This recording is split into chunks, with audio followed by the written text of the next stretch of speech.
shops, but the paper has been inundated with comments saying it gives a very selective view. People in Dunstable have been telling BBC Three Counties what they think about the town. Nothing happening here. Look at the place. No shops, nothing for you to do. Anytime you need something, you got to go up to Luton, Milton Keynes. So, we need some more investment. Hopefully the next government can sort it out. Oh, definitely, I think it's died. It died a long time ago when they got rid of the Queensway. That used to bring people into the town who also then brought money into the town. FBI agents in Ohio have arrested and charged a man with plotting to launch an attack on the US Capitol building in Washington. Court documents say the man, named as Christopher Cornell, tried to buy a rifle and ammunition. He had also allegedly posted Twitter messages supporting Islamic State and violent jihad. Routine surgery has been reinstated at Bedford Hospital following an unprecedented demand for emergency care. An increase in admissions involving elderly patients meant all beds were taken last week. The hospital promised the situation would improve and all routine surgery has been reinstated. Buckinghamshire MP and former Attorney General Dominic Grieve has joined the row on TV debates ahead of the general election. David Cameron says he won't take part unless the Green Party is included. Mr Grieve, the MP for Beaconsfield, says the debate should be open to all national parties with a hope of winning a seat. These are not presidential elections. They are political party elections, and it seems to me to be right that if we are moving towards a situation where we have a large number of parties that have the possibility of winning seats and are campaigning on a national basis, they should be represented. I must say, I do fail to understand why the Greens have not been included in this. The motorway service station operator Welcome Break, based at the Newport Pagnell services on the M1, is among nearly 40 firms that have been named and shamed by the government for failing to pay some of their workers the minimum wage. They'll now face fines. The minimum wage for adults over 20 stands at £6.50 an hour. In sport, Tottenham and Southampton are through to the fourth round of the FA Cup after replay wins last night. Spurs came from 2-0 down to beat Burnley 4-2 at White Hart Lane, while Southampton won 1-0 at Ipswich. The weather, rain clearing to leave a generally dry day, still windy though, a maximum temperature 8 degrees Celsius, and you can get the latest news and sport online at bbc.co.uk/Three Counties.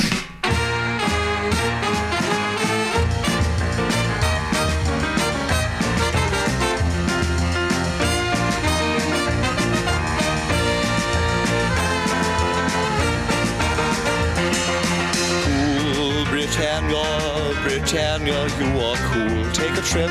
Britain's ever, ever, ever shall be. Hip, hippie, hippie.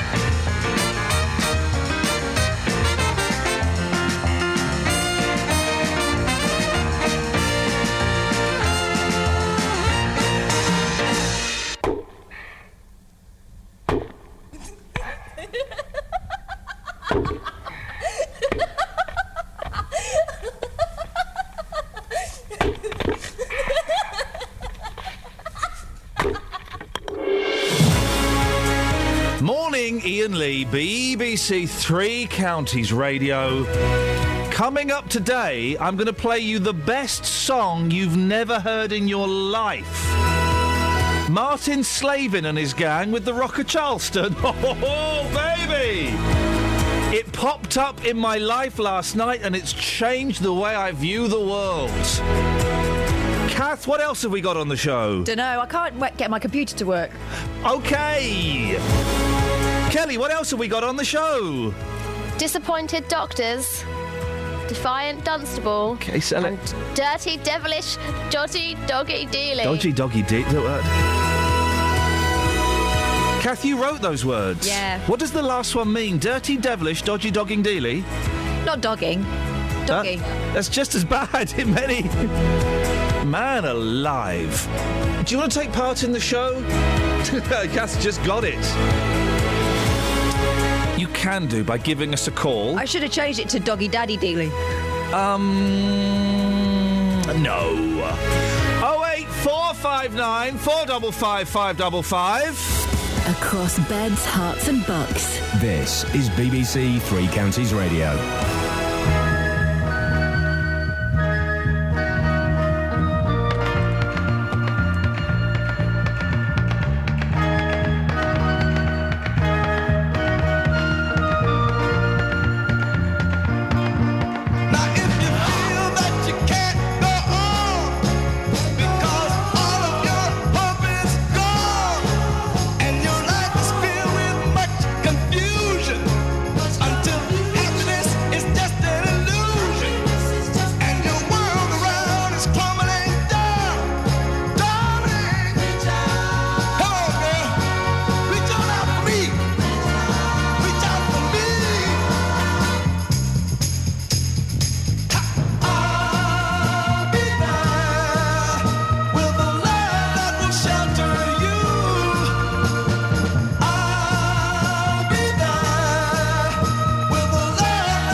else that bothered about the potential TV and radio debates amongst the party leaders? Anybody?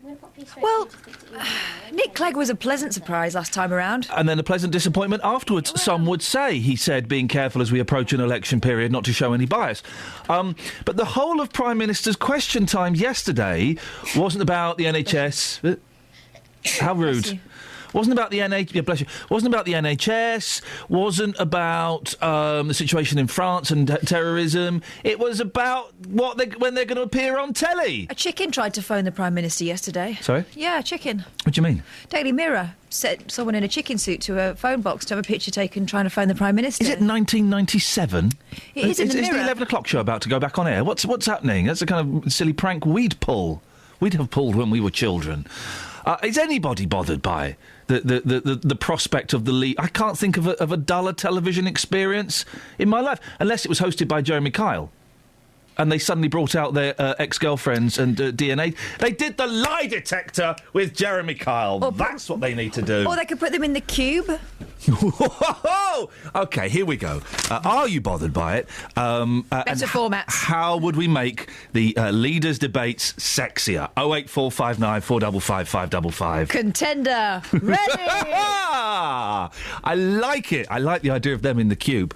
Now, doctors in Bedfordshire are angry that thousands of pounds they've saved won't be reinvested into their practices. Instead, it'll be used towards a £30 million deficit at the Clinical Commissioning Group, which runs the county's health services. Well, Jamie Kafash is the new news editor for Pulse. That's the trade magazine for GPs. Morning, Jamie. Morning, Ian. So, first of all, what is this money and how have GPs saved it?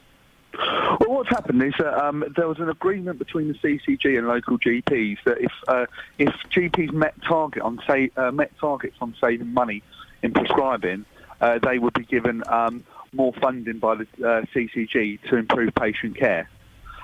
They did actually meet the targets, many of them, but the CCG's now turned around and said they're not going to give the funding to the practices. And it's about 30 million quid, so it's a lot of money. What would that money have gone to if the practices had got it? Well, actually, the CCG's overall deficit is £30 million. Oh, sorry, apologies, yeah. No, that's fine. The money given to practices is actually more like £460,000. Thank you. Now, there are various schemes that the practice would have spent the money on. The ones that we've spoken to would have spent money on disabled access in the past, for example. There's improving equipment to improve patient safety. So it's one of the conditions of the scheme was that the money would go to patient safety. It couldn't go straight into the GP pocket. So then why is Bedfordshire Clinical Commissioning Group, which is run by doctors, insisting that they get the money? Well, Bedfordshire CCG's actually got, at last count, it's got the worst deficit in the country. As you say, it's £29 million deficit. So there is a real problem there. Now, the CCG's argument is that the practices are all membership organisations. They're all part of the CCG, so they should be making a sacrifice. However, it was agreement put in place at the start of last year that they would get the money if they made the targets. Now, practices had to spend money on putting processes in place that would save this money. So it's already money that they've actually had to invest in order to get the target, to make the targets. I would imagine, and we're hopefully speaking to a doctor later on, but I would imagine that the doctors involved in this are pretty cheesed off.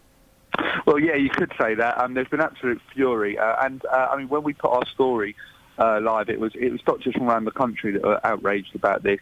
There was an agreement in place, and the CCG sort of rolled back on their side of the agreement because of financial problems on their own side. So yeah, there is a lot of anger. And is there anything that the doctors can do, or do they just have to roll over and take this? I understand that the local group, the local medical group, which represents GPs, I understand they're looking into it. Yeah. But there's a good chance that the CCG that they won't be able to do anything. I'm not sure what the details of the actual contract, but I've seen one GP say that it was dependent on the CCG making its financial targets itself. Right. So there could be a little kind of paragraph in that contract that allows the CCG to do this legitimately. As I say, we don't know, but in other contracts there have been those clauses, yeah. Jamie, it's a great story. I appreciate you bringing it to our attention. Thank you very much. Jamie Cafash, news editor for Pulse, the trade magazine for GPs.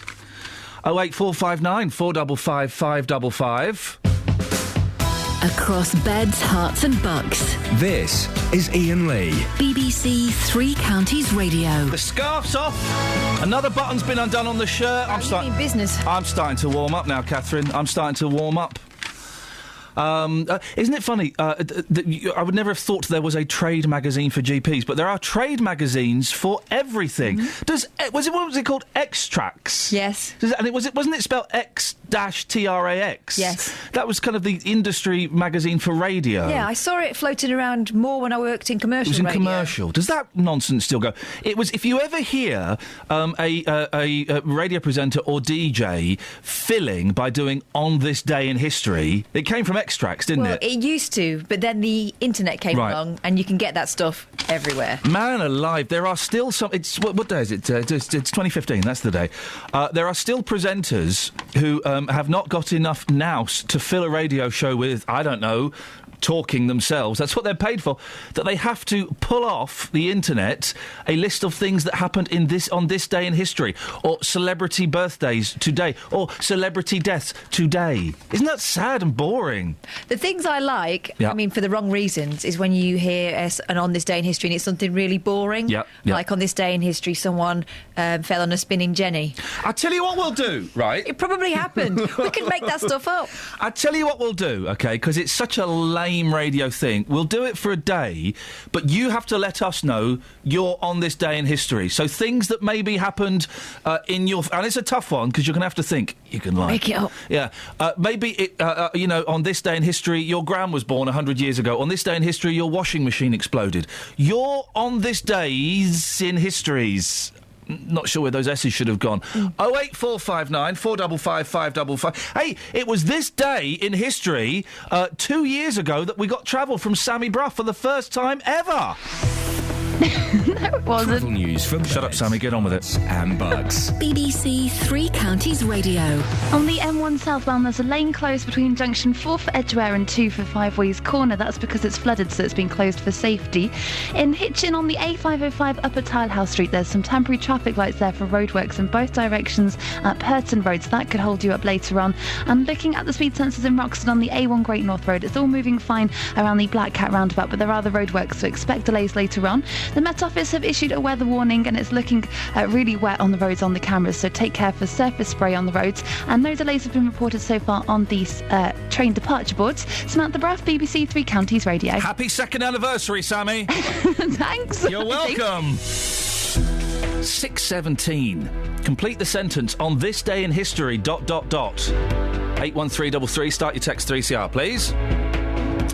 It's Thursday, the 15th of January. I'm Iain Lee. These are your headlines on BBC Three Counties Radio. Thousands of pounds is being taken from GP practices in Bedfordshire to help reduce the £30 million NHS deficit in the county.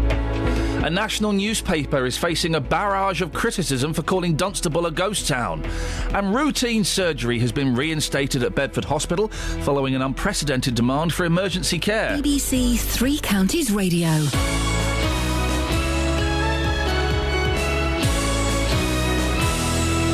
Original British drama on BBC One. Lenatus House, midwife speaking. A new year brings new beginnings. Hello, I'm the new midwife. There is no one here to entertain you. They are all abroad. Abroad? With new achievements. Bravo, old thing. I really do believe that was a first. Baby, I'm yours. And new challenges. If you do not consult a doctor, who is to say where it will end? The new series of Call the Midwife starts Sunday night at 8 on BBC One and BBC One HD.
Now that is a song, and that's not even Rocker Charleston by Martin Slavin and his gang. That's coming up after past. Dealey, hit me with some facts. Oh, Frank Wilson, what a record that is. You have vibed me up this morning, boss. Oh, man. Well, it's Catherine that chose that one, didn't you, Kath? Catherine pulled that one off. Unbelievable. Well done, Kath. Frank Wilson was a Motown songwriter, and he recorded that track, and about 2 weeks later he said, I'm not happy with it. I want every single one of those vinyl records destroyed. Man. Only 2 of them survived. Yeah. One of them, we don't know where that is. The other one sold for about £35,000 2 years ago. Gulp. Yes. Flipping heck. I thought my record collecting was bad. No, I believe that is the most expensive record in history, and I know because I spoke to the man who sold it. He was very, very happy. Justin, am I right in thinking it's also like one of the earliest examples of proper Northern Soul? Yeah, absolutely. That is, if you speak to any Northern Soul fan and you said, name me your top 3 Northern Soul anthems, that one, I guarantee you, would be right up there. Now, Dealey, as you know, tomorrow is Vinyl Friday. Yes. And I ages ago, I bought a big box of singles. There's about, 100 singles in there. And I picked out a dozen that I thought were decent, and the rest I was going to chuck. Then yesterday I thought, do you know what? I'm not going to chuck. I'm going to play through them to see if there are any hidden treasures. Oh, I found a beauty, mate. What have you got? Rocker Charleston by Martin Slavin and his gang. It is, honestly, it is... As I was sat in bed, I had 5 singles at a time stacked up on my dance set. Yeah. I was expecting nothing from this. 5? You're risking it. I know, 5 is... Did you get slippage? 5 is fine. But I thought I was going to chuck this and not even put it on. And then it came on, it was like... Oh, my... It's like hearing the Beatles for the first time. After past, we're going to play some of that. Before we go on to the story of Dunstable... Yeah. Very sad... irony yesterday. A week ago, we were celebrating the magic of Dave D, Dozy, Beaky, Mick and Titch. And then yesterday, I was hanging around in the office a bit later than usual. Yeah. And you broke some very sad news to me. Yes, one of the members has sadly passed away. I received a message from somebody who works at the radio station saying, I don't know whether you've heard about this. I know you were talking about it last week, but one of the members passed away, that member being Trevor Ward-Davies. So, sadly, he's gone. A.K.A. Dozy. Yeah, a bit weird. We were talking about it last week, and he may have even died on the day we were talking about the group, which is very, very strange. We are playing with some very, very dark voodoo, if that's the case. Very, very sad. Yep. And as someone tweeted, and I can't find the gentleman who tweeted it, Beaky must be bricking it, because they're dying off in order. True. Very, very sad indeed. Also, a little update. Who is it, Catherine, who sang Hey Fatty Bum Bum? It was Carl Malcolm. The unofficial... we've got many unofficial theme tunes to this show. We are trying to track down... Carl Malcolm. Amazing. Very, very limited presence on the internet. Yeah. But we're going to try and track him down. If anybody out there knows where Carl Malcolm may be, the gentleman, of course, responsible for this light reggae skank. Last seen in Jamaica, we believe. Yes. Oh, in Jamaica? Yeah, well... We've got contacts. We got contacts. I'm going to the Caribbean in a couple of weeks' time. Do you want me to Could you drop search off? for him? Oh, Yeah? Dealey. Yeah, I'm hearing a wonderful package. Dealey's Hunt. But what's his Carl Malcolm. Carl Malcolm. I keep thinking of Carl Matthews. Have you someone seen different. Carl Malcolm? Oi, sir, put down your sun cream. Have you seen Carl Malcolm? What does he Dealey. do? Hey, fatty bumble. Can you take it to the beaches for us? I'll take you to the beaches. That's a Listen, great one. I know Jamaicans. They'll all say they know him. We could be onto something very, very special. If you can help us with that, 08459 455 555. But yesterday, we mentioned very briefly a story that was in the Daily Mail online. It was saying that Dunstable was one of the worst examples of Britain's ghost towns, and we kind of read it out and looked at some of the pictures. Well, turns out the story may not have been completely accurate. Campaigners battling to save Dunstable High Street have slammed the online report as out of date and inaccurate. Apparently, Justin, they've even quoted a dead person. Oh, we're going to get to those facts in a second. It's an incredible story. Just go back a bit. What did the Daily Mail article say about Dunstable? Well, they say with rusty shutters down, endless to let and for sale. Rusty shutters? I think I've got some of his records somewhere.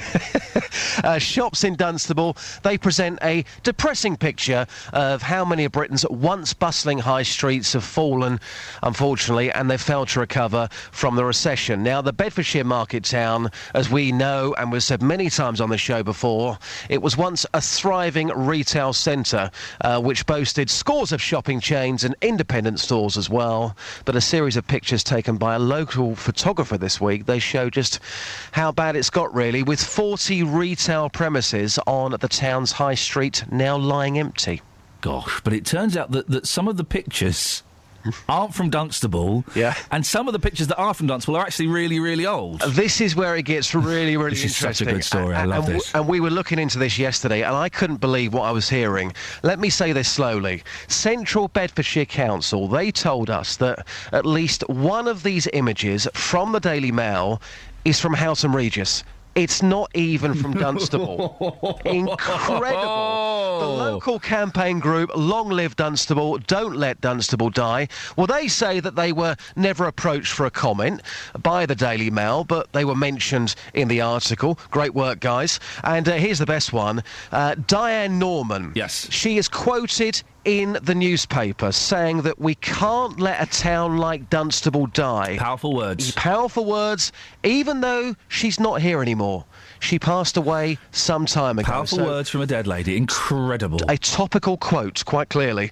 The Long Live Dunstable group couldn't believe their eyes when they saw that comment from Diane Norman, so they complained, and those comments have since been removed. So, yes, they may have something to say about Dunstable, but clearly they've got the wrong images and a person who's sadly died. What have the people on the street been saying, Justin? Well, we sent Matthew Lockwood to... Yeah, I know. I'm sorry about this.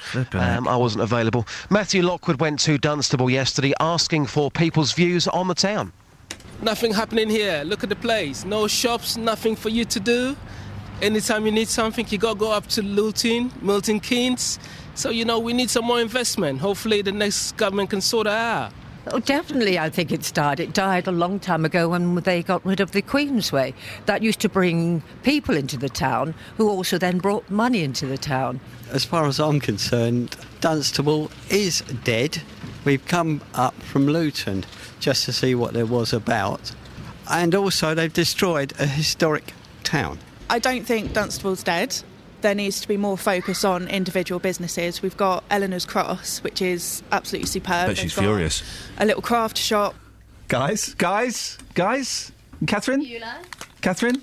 Like that? Little Eleanor's Cross, I bet she's furious. You know who Eleanor was? Queen Eleanor, and she was being transported across the country, and all the Eleanor's crosses across the country mark where she stopped. Anyone else feeling like they're being told off, Justin, or is it just me? No, it's not just you. Thought it was quite a nice little gag. Turns out I was being disrespectful for a dead queen. Yeah, no sort it. No one's that bothered about. Wowzers. What are you doing this morning, Just? Right, this is quite important, guys. I'm coming up to Flitwick in Stuartby. I'm looking for Norman. Norman was last seen on Friday. He is a golden eagle. He is on the loose out there. His owner says, don't worry, he won't attack cats and eat them unless he's... I wasn't worried until I heard that. Unless he's hungry. So we're on the lookout this morning for Norman, the golden eagle. We have a picture of him. Hang on a minute, Justin. I'm guessing, has he got wings and is a bit brown? Well, I've got to be honest with you, the pose in this photograph, he looks a bit arrogant.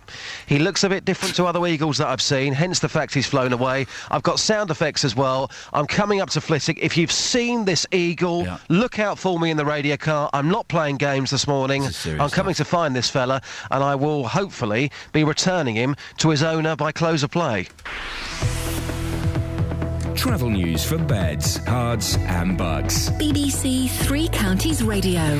The M1 southbound is flooded between junction 4 for Edgware and 2 for Five Ways Corner. It means that there's one lane closed there between junction 4 and the London Gateway services. In Beaconsfield on the A355 Amersham Road, looking at the speed sensors, it's moving fine through the roadworks and temporary traffic lights at Barchalls Lane, but that could cause some delays later on. And in Hitchin, there are the roadworks on Upper Tilehouse Street, as there's some temporary traffic lights in both directions at Purton Road, so that could cause you some delays. It's looking very wet and miserable looking at the cameras on the motorways, so do take care for a reduced visibility with surface spray. On the trains, no reports of any problems on the departure boards, but the Underground has the Piccadilly line suspended between Acton Town and Rayners Lane because of a signal failure. Samantha Bruff, BBC Three Counties Radio. Across beds, hearts and bugs. This is BBC Three Counties Radio.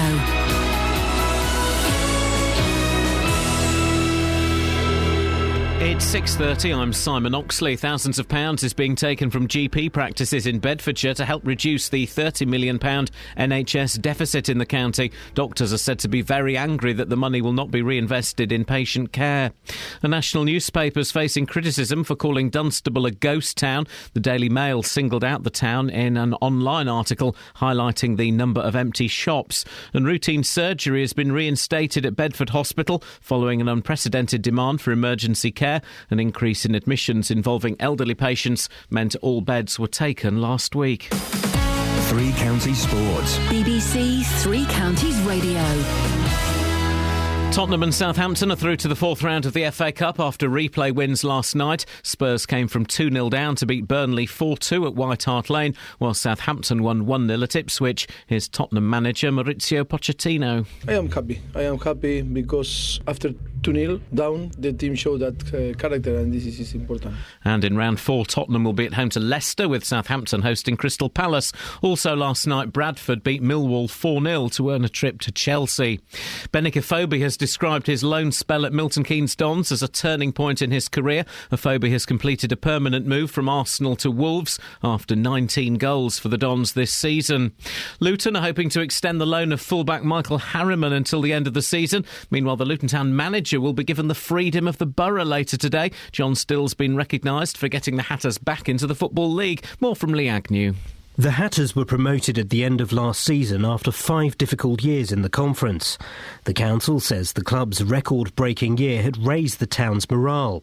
Labour politician Lord Mackenzie of Luton, who led the Borough Council until 2003, will also receive the honour, along with former Conservative leader Viv Dunnington, who was first elected in 1967. And London Marathon race director Hugh Brasher says they're thrilled that Paula Radcliffe has chosen this year's race for her final marathon. The Bedford athlete, now 41, has won the race 3 times, but hasn't competed for 9 years. She will bring the curtain down on her marathon career on April the 26th. BBC Three Counties News and Sport. The next full bulletin is at 7. Call 08459 455 555. BBC Three Counties Radio. So, Boyley joins me in the studio for a look at the papers. Before that, I want to play this song, if I may. It's Vinyl Friday tomorrow, where all the music comes from records.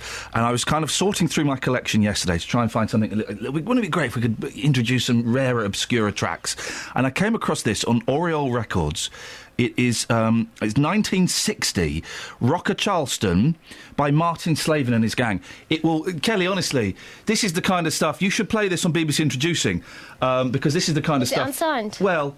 It's a bit late. It's from the 1960s. Are they from Hertfordshire? I'm just saying... Well, Beds, I'm just saying... Bucks. No, but this could really give the kids... Because all the songs... I mean, BBC Introducing is a great show, and it really introduces a lot of great talent to the... But they're also miserable. Whereas They're not. This, yeah, they're all miserable. That just means you haven't listened. I don't listen, no, that's right, because they're so miserable.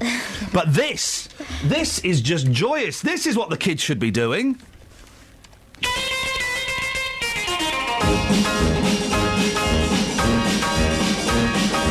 the Rocket Charleston and the teenage dance tonight. To the Rocket Charleston, 'cause it's oh so right. We'll do the Charleston like Mum used to do.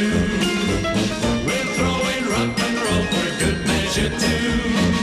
Do the Rocket Charleston, keep up with the trend. Oh, honey, baby, it's the living end. Those beats and bangles, oh, babe, they're just right. So do the Rocket Charleston tonight.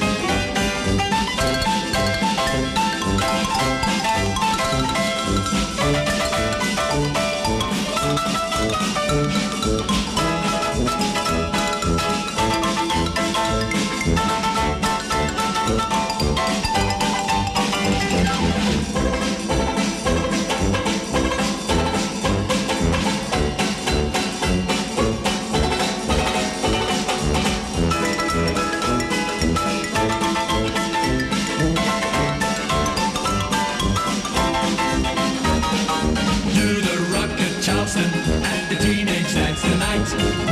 Do the Rocket Charleston, 'cause it's oh so right. We'll do the Charleston like Mum used to do. We'll throw in rock and roll for good measure too.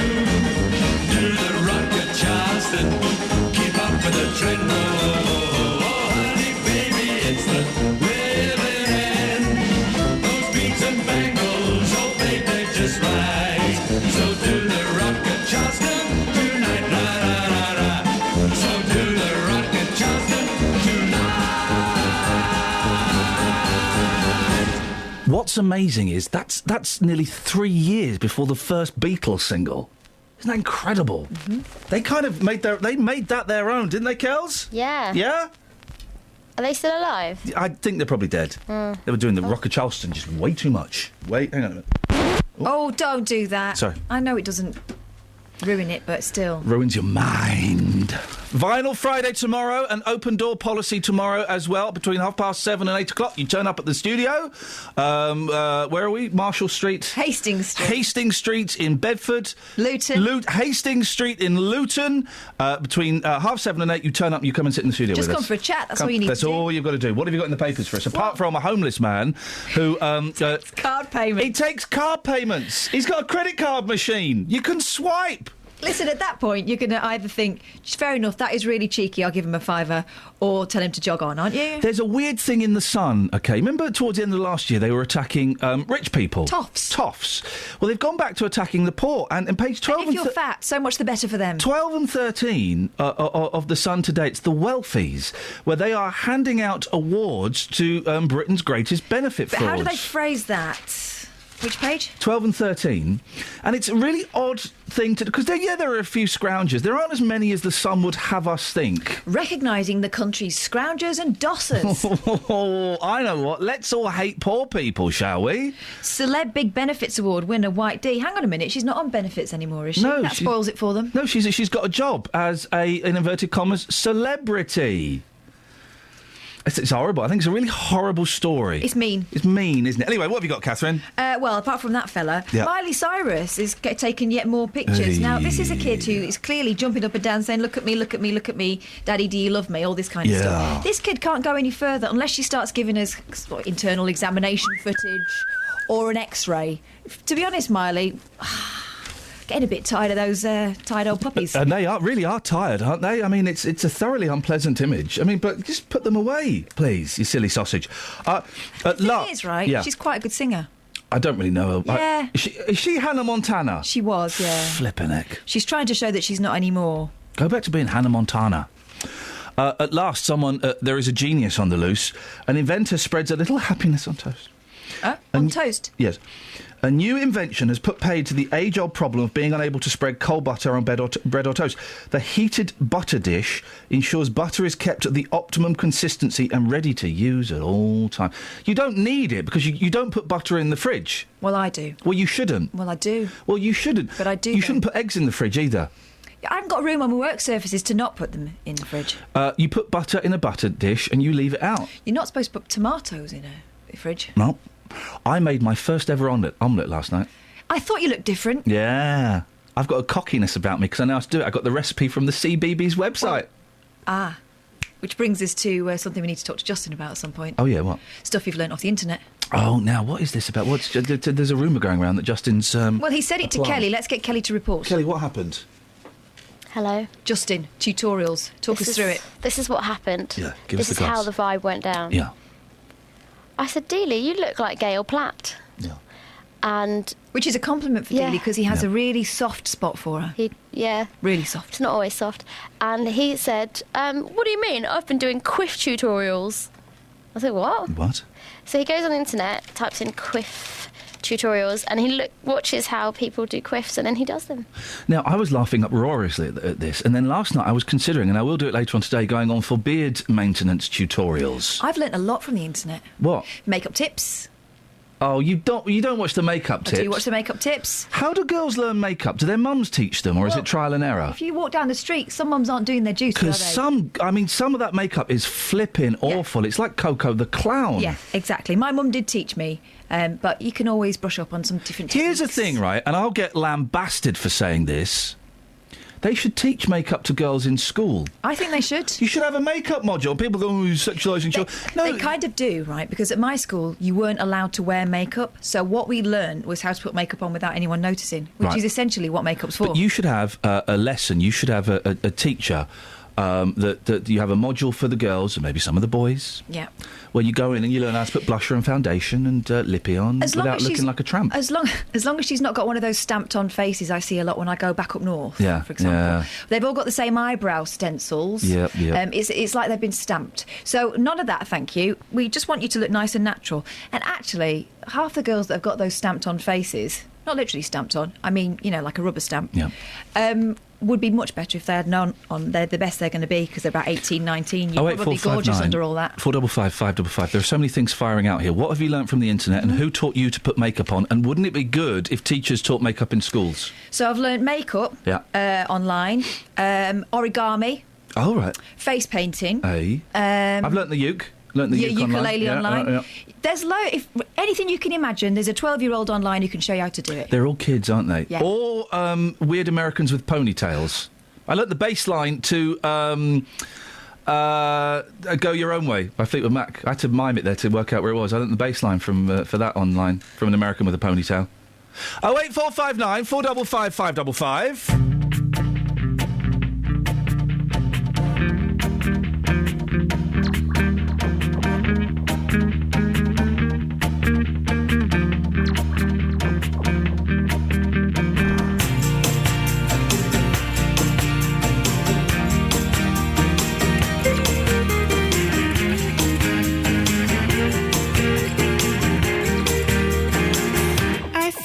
Try to keep you keen.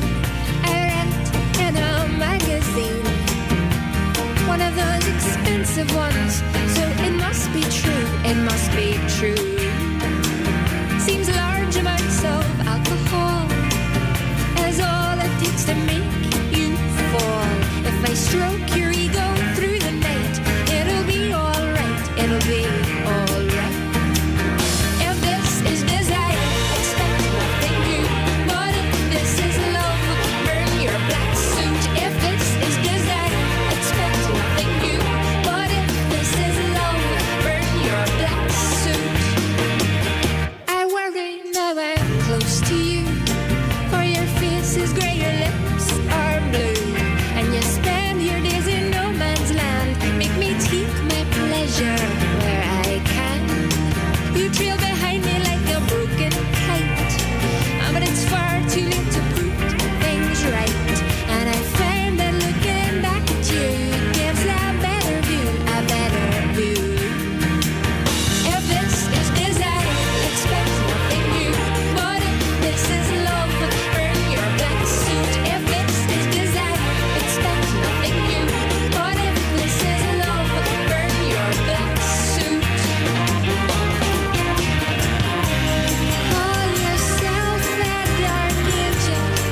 news for beds, cards and bugs. BBC Three Counties Radio.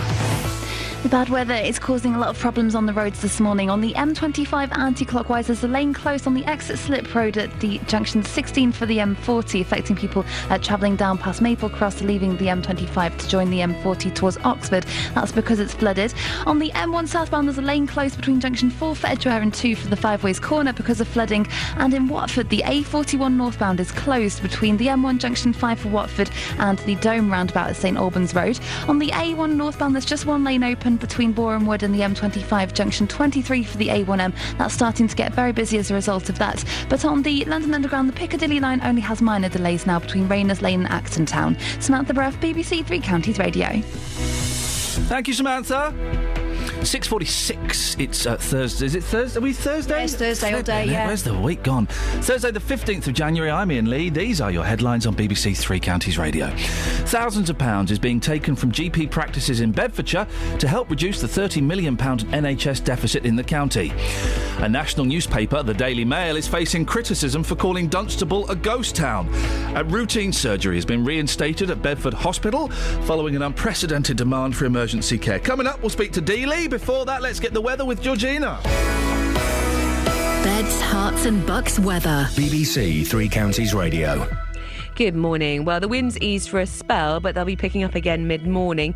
And then we're left with a day of sunshine and blustery showers. Some of those showers could be a touch on the wintry side. We may have some thunder as well, with temperatures reaching about 9 degrees Celsius. Now, tonight, the winds start to ease in the early hours of the morning. We've got a few isolated showers, but also some clear spells with lows between 2 and 4 degrees. And then tomorrow, a fairly cloudy start to the day, but it does clear through the morning. We've got a few showers around, but not too bad a day with lots of sunny spells, particularly in the afternoon, and highs of about 7 degrees, so a bit more chilly than it has been. So a colder, more frosty night on Friday. Saturday's looking cloudy with some showers, and some of those could be a little bit sleety as well. A frosty Saturday night, and then Sunday still a lot of that low cloud around, but clearing later on, and then a quieter Monday. That's your latest forecast. Every weekday from 3. Let's talk about your story. They're little globules of it's chocolate. What is that sticking out of that? That's the abdomen of the ant. Roberto Perroni. Film critic Richard Fitzwilliams, welcome to the programme. Richard, will you be watching Rambo 5? They are unsubtle, they are silly, and they do not appeal. Overweight people are being ignored, humiliated and insulted on a regular basis. When you're in the supermarkets, people watching what you're picking up and passing comments. Can I ask you, Claudette, what does it cost to have a cycle of IVF when you decide, well, I have to have children? It all totaled to nearly £25,000. When you're in such a low and desperate place, you'll do anything. Roberto Perroni on BBC Three Counties Radio. Call 08459 455 555. BBC Three Counties Radio. We are asking for your On This Day in History because it's a lame radio thing to do. It can be personal to you or it can be a lie. On this day in history, Scott says it's always been the 15th of January. Thank you, Scott. On this day in history, Lulu was savaged by angry penguins at London Zoo. Oh, dear. I remember that. Yep. And on this day in history, I actually had some money in my bank account, says Alan. Thank you for that. 08459 455 555. Or you can text 81333. Start your text. 3 Tiny little bit in the corner of page 28 of the current bun this morning. Battered for a belt. This gets a bigger coverage elsewhere and I can't find it. Go on, this is a great story. An angry commuter attacked a teenage lad for burping on a train platform, the court heard. Surveyor Peter Briggs, 35, told the 14-year-old, "That's disgusting," then banged his head on a post for laughing at him. Briggs of Altrincham, Cheshire, admitted to the assault in Llandudno, Conwy. Local magistrates ordered him to do 100 hours unpaid work and pay £200 compensation and £145 cost. He fled the scene because he was embarrassed, was his defence. No, it's because you whacked a kid and he got a 1-inch cut in his back of his head. It was nasty. But fair play, those kids belching. I mean, disgusting. Shoelaces that tie themselves. Oh. And to recharge them, you walk in them. This is flipping brilliant. Is this the future? Yeah. It's happening now. Self-tying shoelaces could become a reality this year. Engineers have designed a shoe that can automatically lace up, adjusting itself to the shape of your foot. I saw that in Back to the Future. Yeah. Slip the trainer on, and pressure sensors will tell this smart shoe when your foot is in position, triggering a tiny motor in the heel that pulls the laces tight. Oh. Oh, here we go. This is what makes it good, and they've got it wrong. It should be 3 times. But when you want to take off the shoes, you click your heels twice. Yes! And the motor will release a spring in the shoe's tongue, which loosens the laces, and enough for you to slip them off. I want red sequin ones, just for the full effect. Isn't this great? We're living in the future. 08459 455 555. Before we do the BBC Introducing, I have to... there's this incredible story in the newspapers. Where is it? Can I have the other mail? Have you got the other mail? I need the other mail, because it's... there's this story of this teacher who had it away... with a pupil. Oh, no, it's not. I've not marked it. Anyway, he had it away with a pupil, 44, and he had sex with a 16-year-old pupil, took her virginity. He's an RE teacher. Just for an extra bit of detail. I need the... I've got it in the Express? Yeah, I've got it in the Express. Hang on a second, because I highlighted what the judge said. Oh, yeah, because... Here it is. That was crazy. So, he's an RE teacher, he's 44, he's married, he had sex with a 16-year-old schoolgirl, OK? The judge, who's a woman, which I think is important, says... her friends described her, accurately in my view, this is the 16-year-old girl, as stalking you. If grooming is the right word to use, it was she who groomed you, the 44-year-old teacher, and you gave in to temptation. What? But she also goes on to describe her as being someone who is damaged. Vulnerable, needy, with a troubled home life. OK, so that's the sort of person your teacher should recognise as such and protect. And also, with the greatest of respect, you're a 44-year-old man, she's a 16-year-old girl. There are positions of authority. You're a teacher, she's a pupil. You know how to say no and not unzip your fly. Also, the school uniform kind of gives it away, doesn't it? They had it away. In February 2012, he brought a blanket to school where the pair had sex on the yoga mat in the storeroom. Romantic. 8 months later, he took her home. They had sex 3 times. The rest of the day, they spent talking and cuddling. The judge said they did not treat her as a reliable witness. The judge said she had no compunction in telling lies. She pursued you. Her friends said she was stalking you. She hung around where she would be near you. She had been obsessed with you for a long time. Isn't there some talk about her not having a father figure or something? Something like that. Isn't that a shame? And when you're right, it is important that the judge is a woman, because when I first heard about that ruling, I thought, really? That's such a 1970s male attitude. But actually, it seems that we're letting the side down too. 08459 455 555. We'll speak to Dealey in a second. Before that, Kelly Betts, what have we got? What's the BBC Introducing track, please? Hello. So Introducing is a show every Saturday evening from 8 and 9, and it's dedicated to the unsigned and upcoming music from the 3 counties, just so you know. Thank you very much. It's good, you should listen. If not, it's on iPlayer. Anyway, this week we've picked a song from an Introducing act. She's called Emma McGrath. She's 15 years old, and this is her song called Never Walk Away.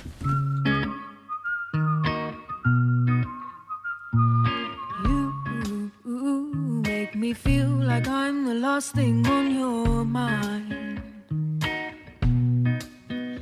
Yeah, you make me think that you're not really worth my time.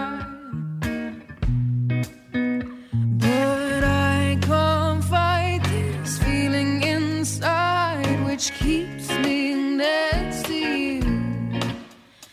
Yeah, I can't fight this feeling inside, which keeps me loving you. And it's not fair, 'cause you only act like this, 'cause you know I'll never walk away. You know I'll never walk away. Yeah, you only say those things, 'cause you know I'll never walk away. You know I'll never walk away.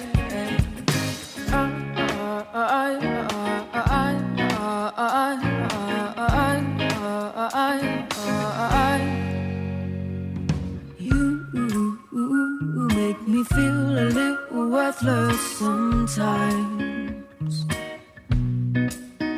Yeah, you make me think I should leave all this behind.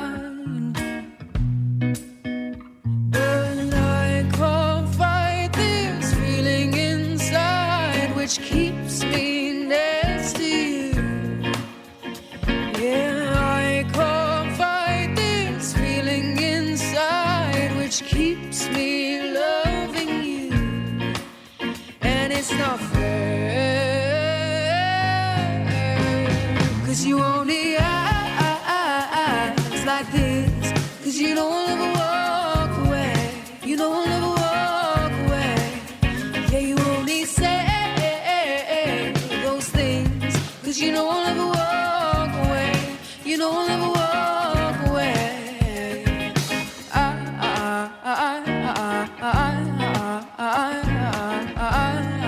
I would give everything to be your anything. Ooh, ooh, ooh. You wanna leave me, but I still want you, and it's not easy, it's just walking away. You wanna leave me, but I still want you, I don't know why, 'cause you cause me so much pain inside. But I can't fight. That's Emma McGrath, Never Walk Away. You can hear more from unsigned local acts, BBC introducing on Saturdays, 8 o'clock. It's all put together and produced by our Kelly Betts. Hello. 08459 455 555. That's nice, wasn't it, Deals? It's very, very nice. She's got a nice voice, isn't she? Very nice. Not Kelly, of course. I'm talking about Emma. Yeah. Yes, enjoyable track, yeah. Turntable hit? I think so, yeah, Okay. yeah, one of those, yeah. Justin, where are you this morning? What's going on? Okay, boss, this is a big deal this morning. Yeah. I am currently live in Flitwick, and I'm looking for Norman. Norman is a golden eagle. Yeah. He went missing last week. I've seen the photographs. He looks arrogant. He's out there somewhere. Wow. And you're out there with a gun, are you? No, I'm not. No, not with a gun. No. But I've got some bird food with me, and we're going to take it to the streets. His owner says, "Don't worry, he's perfectly safe. He won't be eating any cats unless he's hungry." I would pay top dollar to see a picture of a baby being hoiked out of a pram by that eagle. Wouldn't you, Catherine? No? Well, as long as it was on the end of some sort of safety cord, we could break it back. As long as the baby came back safely, of course. Bungee. Yes, a baby bungee. You just want to go viral again, don't you? So, Justin, where are you going to be if people want to come down and beat their horns and stick their fingers up? Come and give you tell you where they've seen the eagle. Well, at the moment, there's not much in Flitwick apart from Tesco, so I'm around Tesco at the moment. If you've seen this eagle, if you've heard this eagle, there have been a few reports. Come and see me. I'm not messing about today. No. I want to find Norman and return him to his owner, who's contacted us. He's very, very concerned. OK, and let's assume no one's going to come up to you having seen a golden eagle. Well, let's do something else as well, shall we, while you're out there? Well, I don't know. You see, funny things have happened. Like what? Other bits and pieces that have turned up in the past, you know? The vaguest sentence. What else can we get him to do? You can ask him about. You can ask people about that on air debate. Right, yeah. Listen, the big thing is David Cameron a chicken because he won't do this this televised debate. The whole of Prime Minister's Question Time yesterday was about this debate instead of, I don't know, the NHS or terrorism. Yep. I don't know if anybody's bothered about watching the political leaders stand behind podiums and answer preset questions. Yeah, I'll take it to the streets. I think the last time we spoke about this, most people weren't bothered because they, of course, they're going to vote for the party they want to vote for. Somebody standing behind a podium answering questions for them, it doesn't make any difference whatsoever. D-League, take it to the street. We will find out if anybody is actually bothered. Travel news for beds, cards and bugs. BBC Three Counties Radio. On the M25 anti-clockwise, the bad weather has caused some flooding at junction 16 for the M40, so there's a lane closed on the exit slip road there. And the M1 southbound is a lane closed because of flooding between junction 4 for Edgware and 2 for Five Ways Corner. In Watford on the A41 northbound, that is flooded, so it's completely closed between junction 5 for the M1 at Watford and St Albans Road at the Dome roundabout. The A1 northbound just has one lane open between Boreham Wood and the M25 junction 23 for the A1M. That's starting to look very busy. And on the trains, there are possible delays on London Midland services between London Euston and Tring. Samantha Bruff, BBC Three Counties Radio. Thank you, Sammy. So is anybody bothered about watching the political leaders have a fight? They seem to think it's the most important thing in the world. I'll be honest, it sounds all rather, dull, doesn't it? Local and vocal across beds, hearts and bucks. This is BBC Three Counties Radio.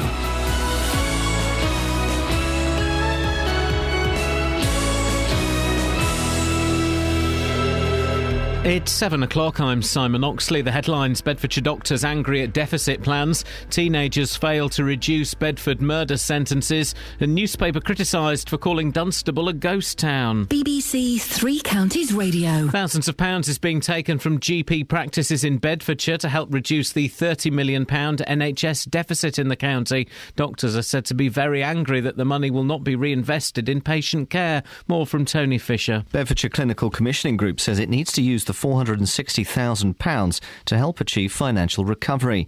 The money's been saved by GP practices by changing the way they prescribe drugs for extra patient care.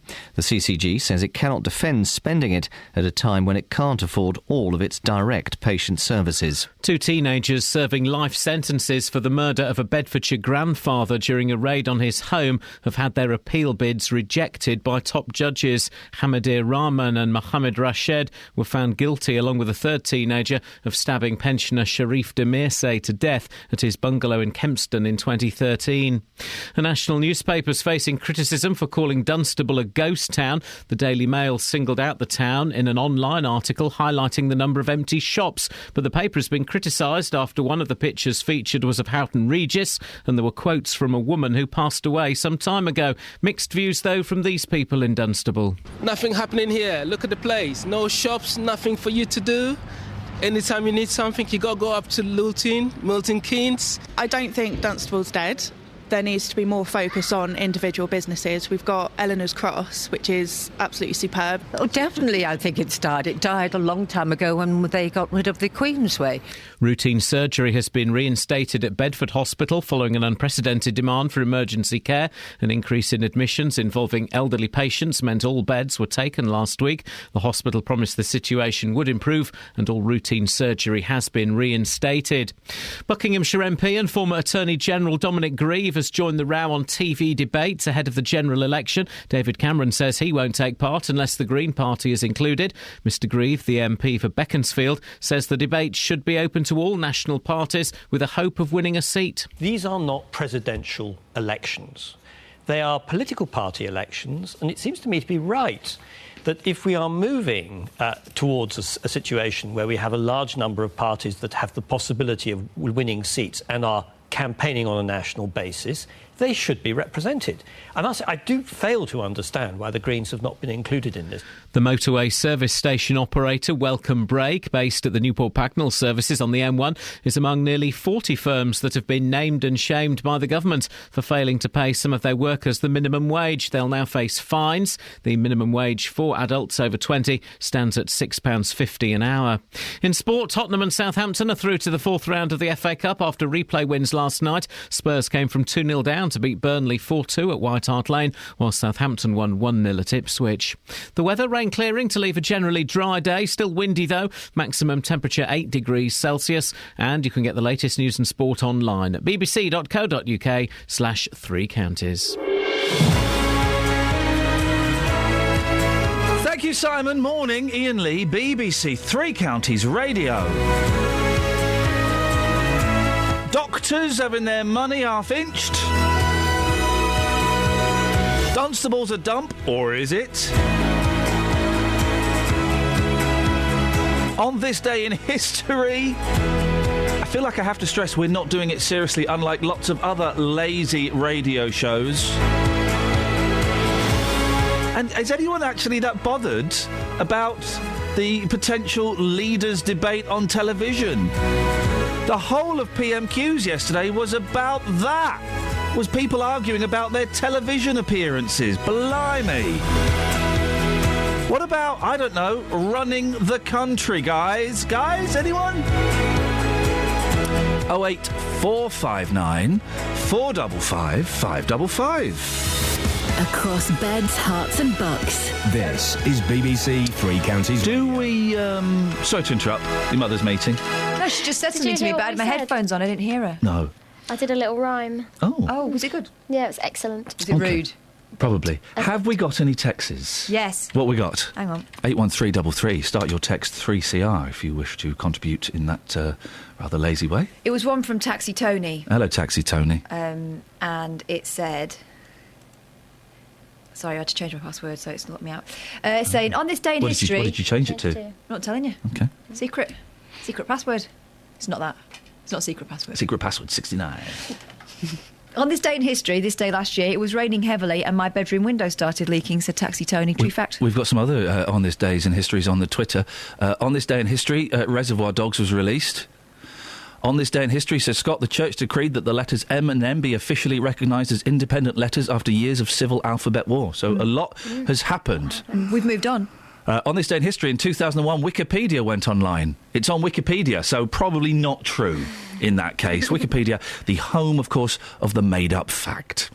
Now, doctors in Bedfordshire are furious. They've saved thousands of pounds, but their practices won't see any of the benefit. Instead, the money is being poured into a £30 million deficit at the Clinical Commissioning Group, the organisation which runs the county's health services.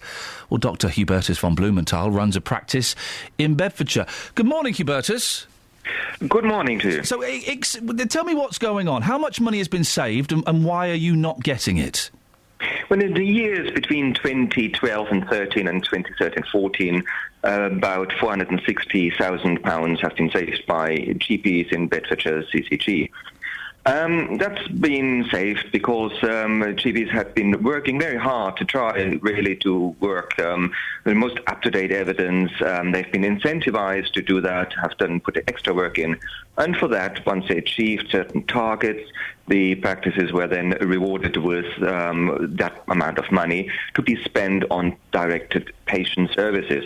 So we're not talking about income here, we are talking about money, your listeners' money. And and the other day we received a letter that, sorry, you can't have it, we've got to be in financial balance and we'll quotation mark, donate it towards that. Is it one of those donations where you have no choice in the matter? It looks it, yes. So when you got that letter, that must have been quite a shock, Hubertus. I was. I was extremely shocked. I was actually quite fuming. And shaky, and I thought I must be reading this wrong. I read it and reread it. Yes, but no, that's what it seems to say. And of course, we have been working extremely hard on it. We achieved our target, and we're very proud of that. And we were looking forward to put this money towards patient care. Arranged for some work to be carried out in this respect.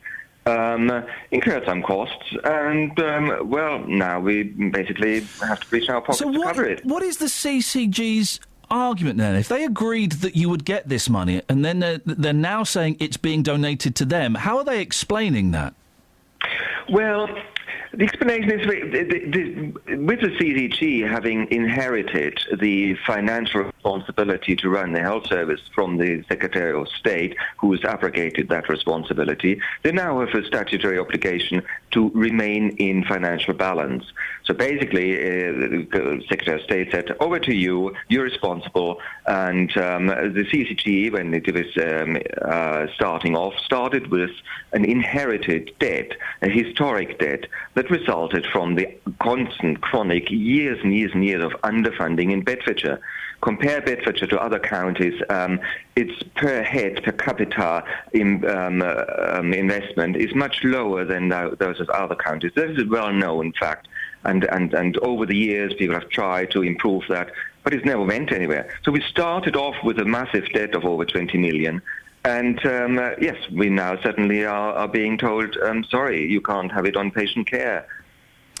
What would you have spent the money on? Well, there are a lot of things that we wanted to do. Historically, we used, for example, stuff like minor surgical instruments that we have to acquire to provide our patients with the surgery at the street, as upon. Things like cryotherapy, when you've used liquid nitrogen to treat patients, but also other things that are much more intangible. Think about your patient record that we keep on our mainframe. We want to make it safe. We want to make sure that it doesn't crash, doesn't get lost when we have a power cut, and so we have to put stuff in place. And these are more intangible things. So are patient records at risk at the moment? No, I wouldn't say they are at risk, obviously, but we have to be very proactive at it. Yeah, you have to keep maintaining the system. We have to keep, yes. Hubertus, I really appreciate your time this morning. I think it's a fascinating story. That's Dr. Hubertus von Blumenthal, who runs a practice in Bedfordshire. 08459 455 555. This is Iain Lee on BBC Three Counties Radio. There's lots in the paper this morning. There's a beggar on the front page of The Sun. Now, The Sun really is having a go at poor people at the moment. They were focusing on toffs towards the end of last year. Remember, there was the fellow with the glasses. It was a bit of a plum to a cabbie. Oh, David Mellor, and a couple of other toffs. Well, this year they seem to be focusing on the working class. But this front page is incredible. A homeless beggar commutes 220 miles from his rented flat to rake in the cash in London's Mayfair. Brazen Damien Preston Booth, 37, fleeces the mega-rich tourists and even celebs while claiming benefits. Claiming benefits. It claims benefits! I can see what this is designed to do, OK? It's designed to make you hate people on benefits, and it's designed to make you hate beggars, because guess what? There are some legitimate beggars out there. There are some people you see sitting on the in the doorways and on the curb asking for money who really are desperate. But we see this fella and we go, aha! All beggars are dodgepots. All people on benefits are dodgepots. That's what it's trying to get us to think. But this guy is a complete dodgepot. He's got a credit card machine. Well, he takes payments on a credit card. More fool people who hand over their cards. Because you would think, I don't give money to beggars very often. I buy them food, or I'll have a little chat with them. I haven't bought them food for ages, if I'm completely honest. I expect they love the chat. I have a little chat. Yeah, I always Treat. Whenever there is a beggar who asks for some money, I always make eye contact and say, "Not today, mate. Good luck." Because people just walk past them. Well, this guy's obviously got wise to the fact that most people say, "Sorry, got no change." I can help you with that. He's got a credit card machine. Now, if at any point a beggar pulls out any form of electronic technology, I'm like, all right, mate, good luck. Ta-ta. A credit card machine? I don't know. I think that deserves a fiver for cheekiness. He goes on holiday to Ibiza, Monaco and Paris. How do they know this? Well, they had a chat with him. They've had a little chat. Brazen Damien Preston Booth last night admitted begging after taking a £5 payment from the Sun on his chip and pin card reader. There you go. So they got their picture. The ex-cleaner, 37, said the machine is for his regulars in London's Mayfair and is saving to buy a little flat. Preston Booth, who commutes from the north, has been pretending to be homeless for at least 5 years. Yet he rents a £300 a month one-bed flat and takes 5 or 6 holidays a year. To add insult to injury, here comes the kick to the shins. He claims £100 a fortnight in employment and support allowance for depression. Ugh, those people that pretend they have depression, I hate them. A former pal says Preston Booth warns other down and outs off his patch and has twice been sacked by the Big Issue for aggressive selling. It's claimed he trousered £4,500 over the new year alone. Well, hang on a second. Who is his friend, and where are the claims? How is that claims that he trousered that much money? I don't know. I mean, this fella, if we take this at face value, this fella is probably a dodgepot. Yes. Yeah, or he's fed them a load of old BS. Yeah. When they had a chat with him. But this is designed to make you... Oh, thank you, Kay. I wonder whether he knew he was talking to journalists from The Sun, or he just thought, this bloke's asking a lot of questions, I'll give him some answers. I'll give him some whatnot. It's designed to make you hate beggars. And stop helping people who are needy. Yeah, and to hate benefits. And then the story continues, but in a slightly different way. If you go to page 12 and 13 of The Sun, the wealthies... recognising the country's scroungers and dossers. It's an award that they've got. It's a clenched golden fist holding a £20 note. It says 2015 Grasping Layabouts of the Year. And then underneath, here's the telling thing, right? Do you know someone who deserves a wealthy? Call us on 020 7782 4188 or email features@thesun.co.uk. It's just... It's people turning on people, neighbour turning on neighbour, brother turning on brother. It's just smacks of being thoroughly unpleasant. Isn't it nasty? One of these winners Cheryl Prudham. 3 months after giving birth to twins, 32-year-old Cheryl announced her 12th child was on the way. And the taxpayer is funding the entire brood. That's not true. For both her and her 29-year-old husband, Robert, to the tune of £38,000 a year.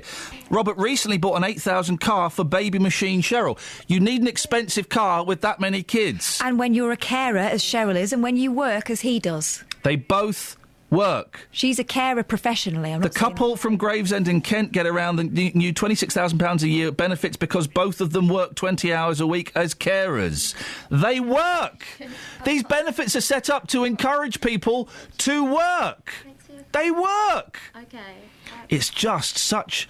Celeb Big Benefits Award winner White D. Since appearing on Channel 4 documentary Benefit Street, White D has become a celebrity. It's claimed the full-time 43-year-old mother of two from Birmingham could earn $500,000 this year from TV appearances. Last year, she earned £100,000 from her stint on Series 14 of Celebrity Big Brother. Well, or you could read it this way. Now she's got a job. Yeah, woman... She's not claiming benefits anymore. Woman lands on her feet, stops claiming benefits and makes easy money. And arguably, woman used by Channel 4 to make name and shame type programme when she thought she was making something else and makes some money out of it. This tone from The Sun makes me very, very uncomfortable, particularly with an election coming up as well. You know, targeting the poor. Yeah, there are some dodgepots here and some chances, but it just... It's nasty, that's what it is. Do you remember when The Sun was a champion of the poor? Yes, used to be a working class paper. What? I don't know what it is now. 08459 455 555. Travel news for beds, cards and bugs. BBC Three Counties Radio. On the M25 anti-clockwise, there are 2-mile queues approaching junction 26 Waltham Abbey because of a rolling roadblock with a lorry that's on the hard shoulder. And also on the M25 anti-clockwise, it's looking very busy between junction 20 for Kings Langley and 16 for the M40. That's not being helped by the usual rush hour queues by a lane that's been closed on the exit slip road at junction 16 for the M40 northbound. On the M1 southbound, there's a lane closed between junction 4 for Edgware and 2 for Five Ways Corner because it's flooded. And southbound on the M1, that's starting to look quite busy between junction 11 for Dunstable Road and 9 for Redbourne. In Watford, the A41 northbound is closed between the M1 junction 5 for Watford and the Dome roundabout because it's flooded, and there's just one lane open on the A1 northbound between Boreham Wood and the M25 junction 23 for the A1M. On the trains, London Midland have possible delays between London Euston and Tring because of safety checks being made on the line. Samantha Bruff, BBC Three Counties Radio. Thank you, Samantha. 7:17, it's Thursday the 15th of January. I'm Iain Lee. These are your headlines on BBC Three Counties Radio. Thousands of pounds is being taken from GP practices in Bedfordshire to help reduce the £30 million NHS deficit in the county. 2 teenagers serving life sentences for the murder of a Bedfordshire grandfather during a raid on his home have had their appeal bids rejected by top judges.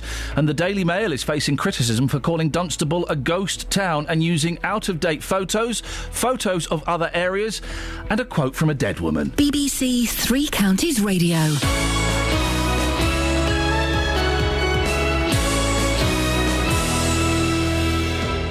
Yesterday, local MP Gavin Shuker sat in my hot seat answering your questions. Actually, it's not always possible for people who don't live in as great a need to get access to the housing that they want in the area they want. If you want to hear everything that happened, I would completely reject the racist views of Paul Weston and others who seek to try and stir up hatred in our community. Go to bbc.co.uk/Three Counties Radio where you can hear it all again. They're trying to attack UKIP and all the mainstream parties to try and track some votes and some publicity to their far-right hate campaign. The JVS Show Hot Seat with Gavin Shuker. Online at bbc.co.uk/Three Counties Radio. Well, that's that mystery solved. Call 08459 455 555. BBC Three Counties Radio. The fact that we've had no calls on it makes me think that nobody is bothered in the slightest at the prospect of a leaders' debate. The thing, I got a little bit aroused at the thought of the last leaders' debate until I watched the first 10 minutes of one and went, oh, right, it's really boring and stilted and there's no life in it. There's no passion in it. Until Nick Clegg came along. Yeah, he made it a little bit sexy. It was interesting, wasn't it? Yeah. It was the plucky underdog. But it was all pre-planned. There was no... What you want is them having a proper Barney. Mm-hmm. I don't want rules. I don't want it to be following a set pattern. I want them to be able to have a Barney. You've got 30 seconds left. I don't want that. I want So them to what have do a you want? Gunk tanks and It should be. What's that pirate programme on CBeebies? Swashbuckle. It should be like, for any parents out there of kids under the age of 4 will know, it should be like Swashbuckle, or it should be or that programme Nightmare from when we were kids. Nightmare, or that game on Crackerjack. Okay, thanks, guys. Where they you're supposed Crackerjack. Crackerjack. Thank you. Where they held the cabbages. Didn't they win them? But they got to win anything that they kept hold of. Anyway, how are you bothered by the prospect of a leaders' debate? I would guess not. But if you listened to PMQs yesterday, that's all they spoke about. I mean, I think it's become a tool to beat each other with. That's all they spoke about. It's like let's get our Watsits out and put them on the table. That's what they were doing. Would you? Are you interested? Would you watch it? And if not, how would they make it more interesting? How would you make it sexy? 08459 455 555. I mean, do we really need to drag Brand in? If it was hosted by Brand, now you're talking. If it was hosted by Brand, I would definitely. You see, Al Murray, pub landlord, is now standing as well. He's standing in Thanet up against Farage, isn't he? You see what he's called his party? No, go on. FUKIP. I think that's how it's pronounced. Well, that'll be interesting to watch, won't it? How close to... I know we have to be careful now. How close to the election do we have to be really careful? Well, when we start interviewing politicians, and we'll have to have everyone on. Oh, flippin' heck. That'll be fun, won't it? 08459 455 555. Across beds, hearts and bucks. This is Iain Lee. BBC Three Counties Radio. The Daily Mail. The Daily Mail. When will you learn? The Daily Mail has been criticised for calling Dunstable a ghost town yesterday. We kind of mentioned it yesterday. It singled out the town in an online piece highlighting the decline of Britain's high street. But locals say it gives a very selective view of Dunstable, and there may have been one or two discrepancies in the story. Let's speak to Sharon Knott from the campaign group Long Live Dunstable, Don't Let Dunstable Die. Morning, Sharon. Good morning. What did you think when you saw the piece yesterday? Disappointed, really. Tell me why. Shocked. Well, it doesn't give a complete view of the town. Yes, we have got closed shops like every high street and town in the country. So disappointed, and I felt sorry for the people that live in Dunstable. They got, they got a fair bit wrong, didn't they, in the Mail?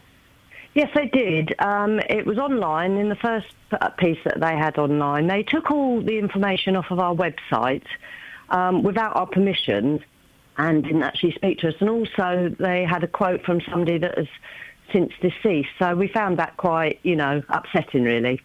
So what stuff did they take from your website then, Sharon? All about what we're trying to do. So some of it was positive within the town, that we're a community group that likes to keep everybody, not only in Dunstable, but the surrounding area, informed of what's happening, events and things, new shops that are opening, which many new shops are opening. Yeah.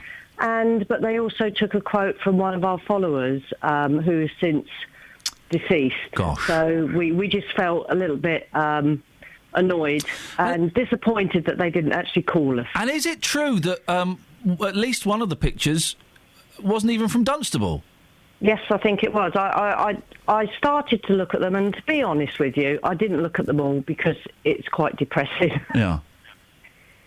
Well, is Dunstable... OK, we'll sell Dunstable to us, Sharon. Hey, we're moving there in a couple of months, so we're all going to be neighbours, and we're looking forward to the move. We're thoroughly excited by it. New studios, new town, new people to speak to. Sell Dunstable to us, Sharon. Well, Dunstable's a wonderful town, really. Many people, everybody that lives here is friendly. We have got new shops opening all the time. We've got sort of a variety of shops that are opening. One of the new ones that's is opening in Ashton Square, and that's going to offer a catering service to people. So something completely different.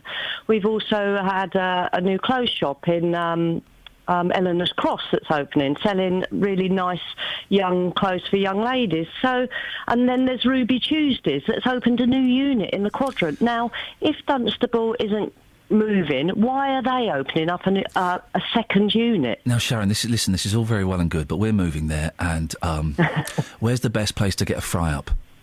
A fry-up? Yeah. Oh, gosh. Well, you're moving to the units, aren't you? Yeah, down that's by, right. Yeah, but near the theatre. Well, the new football bar next door to you do a great fry-up Do as they? well. Okay. I Yes. believe there's also a cafe called Kazi Mix that we've been that has been mentioned to Yeah. us. Yeah, and there's a lovely cafe in Eleanor's Cross. Yeah. So bet there's she's- plenty of places to eat. Brilliant. So, you know, there's no You'll worries be there for sorted. you. Sharon, it's good to talk to you. Thank you very much for coming on. That's Sharon Knott from the campaign group Long Live Dunstable. Don't let Dunstable die. Across beds, hearts and bucks. This is Iain Lee. BBC Three Counties Radio. It really is. We're going to miss prisoners. We're going to miss prizzies. It really is the most... You're not, are you, Kath? Is that what you're saying? Yeah, I am. I'm just hoping they may deliver. Well, It's not that far. It is the most important question is where the heck in Dunstable are we going to get a good greasy spoon? Well, I know Karen wants to get fit, so I'm thinking Yeah.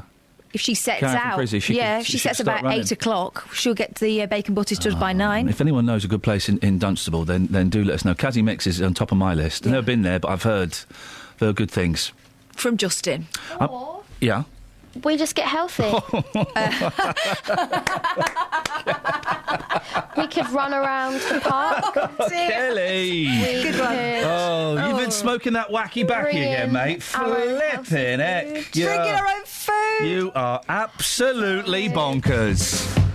Across beds, hearts and bucks. This is Iain Lee. BBC Three Counties Radio. Got any texts? Yes. What you got? From someone who calls himself Sir Les. I'm not sure whether he's been knighted at any point. Morning, Sir Les. You never know. We get a lot of aristocracy listen to this show because I'm dead posh. Double standards again, Iain Lee. It was you that was slating Dunstable the other day, moaning about empty shops. No, Sir Les, we were reading that article. I was reading the article, Sir Les, but thanks. Your apologies accepted. I'm sure that's going to be the next text. Martin in Limbury says, if the Daily Mail is using a quote from a dead woman, isn't that proof that Dunstable is a ghost town? Hey! Excellent. Fair play. That's the kind of listener I want contacting the show. We also want your On This Day in History. Yeah. Really, it's been the preserver of lazy phone-ins for some time, man. hasn't it? Thank you, Extracts Magazine, if you're still going. But we're thinking we could reinvigorate it by adding the element of lying. Yes. So lie. Tell us what happened on this day in history. We've got some examples of that, haven't we, Iain Go on, Lee? yeah. Go on, you tell them. What have I got? Examples that you've got. Where? Of this day in history. Oh, stuff yeah. that's happened. Oh, yeah. In this day in history, of course, 15 years ago, Paul McCartney first had his hair dyed.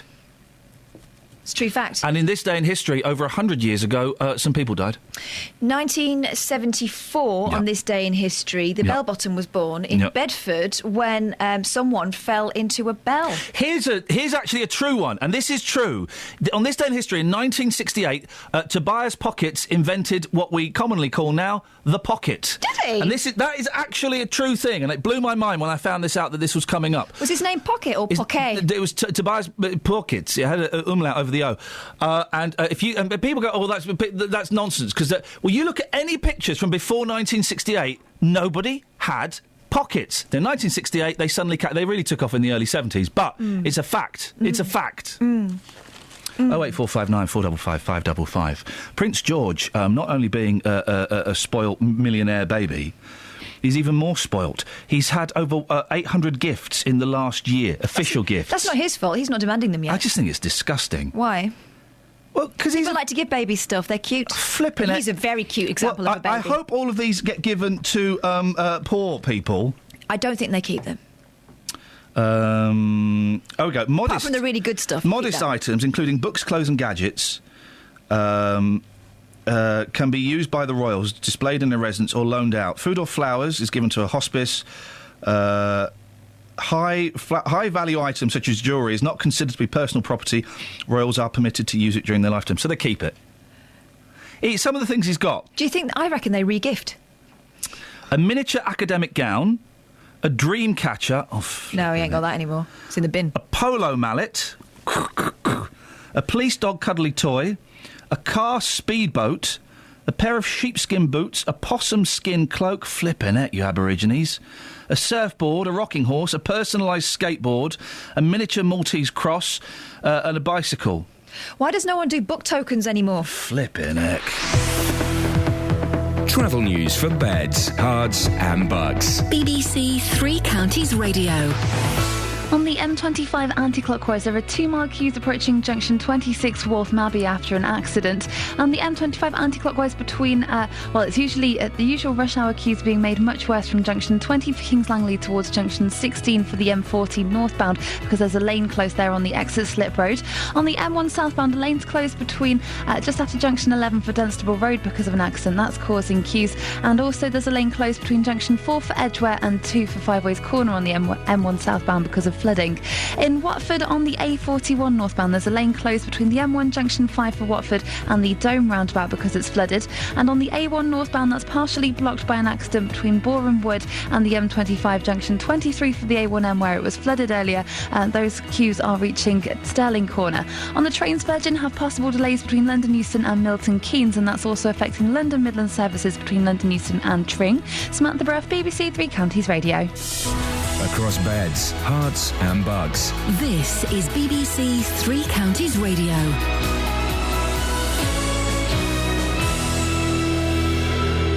It's 7:30. I'm Simon Oxley. Thousands of pounds is being taken from GP practices in Bedfordshire to help reduce the £30 million NHS deficit in the county. Bedfordshire Clinical Commissioning Group says it needs to use the £460,000 to help achieve financial recovery. 2 teenagers serving life sentences for the murder of a Bedfordshire grandfather during a raid on his home have had their appeal bids rejected by top judges. Hamadir Rahman and Mohammed Rashid were found guilty along with a third teenager of stabbing pensioner Sharif Demirsay to death at his bungalow in Kempston in 2013. And a national newspaper's facing criticism for calling Dunstable a ghost town. The Daily Mail singled out the town in an online article highlighting the number of empty shops. Three Counties Sports. BBC Three Counties Radio. Tottenham and Southampton are through to the fourth round of the FA Cup after replay wins last night. Spurs came from 2-0 down to beat Burnley 4-2 at White Hart Lane, while Southampton won 1-0 at Ipswich. Here's the Tottenham manager, Maurizio Pochettino. I am happy because after 2-0 down, the team showed that character, and this is important. And in round 4, Tottenham will be at home to Leicester, with Southampton hosting Crystal Palace. Also last night, Bradford beat Millwall 4-0 to earn a trip to Chelsea. Benik Afobe has described his loan spell at Milton Keynes Dons as a turning point in his career. Afobe has completed a permanent move from Arsenal to Wolves after 19 goals for the Dons this season. Luton are hoping to extend the loan of fullback Michael Harriman until the end of the season. Meanwhile, manager John Still will be given the freedom of the borough of Luton later today. England one-day cricket captain Owen Morgan has quashed Kevin Peterson's hopes of a recall. Peterson had suggested that Morgan wanted him back in England's one-day squad, but Morgan says that's not the case. I was pretty surprised, and again I think this is a good opportunity to clear things up. I'm very happy with the squad of players that I have. I think this is a fantastically talented group of young guys we have, and I think they're the right group of players to drive English cricket forward. So yeah, I'm very happy with the guys. And London Marathon race director Hugh Brasher says they're thrilled that Paula Radcliffe has chosen this year's race for her final marathon. The Bedford athlete, now 41, has won the race 3 times but hasn't competed for 9 years. She will bring the curtain down on her marathon career on April the 26th. BBC Three Counties News and Sports. The next full bulletin is at 8. Call 08459 455 555. BBC Three Counties Radio. Alert the street cleaners. Paula Radcliffe's doing the London Marathon again. Get your brushes at the ready. Get your dustpan and brush at the ready. I don't think it's just a Paula thing, is it? It's a standard It's an appalling thing. It's not standard practice to pull your kecks to one side and do a whoopsie. Is it different if you're a sporty person, you're super healthy? Is it like being a racehorse? Well, the marathon, the thing about the marathon is, of course, not only does it grind your knees to a pulp, it also grinds your bowels to a mush. And so, yes, you are quite often forced to evacuate your bowels whilst doing a run. And they don't make that known on the marathon coverage. That's not as known as it should be. So these poor suckers signing up to do the marathon, boy, oh boy, I hate people who do the marathon. These poor suckers signing up don't know the pressure it's going to do to their insides and the humiliation they will get as they're running up, I can't think of any streets in London, and then they have to pull to the side and pull to the side. Unless they're the snail man. Sorry? The snail man. Who's the snail man? The man that did it as a snail and got disqualified. Why? He was crawling on his bed. It took him weeks. Flipping it. They stopped counting him. My favourite thing is like a week after the marathon when you see people jogging, leaning out of the window going, "Go on, nearly there."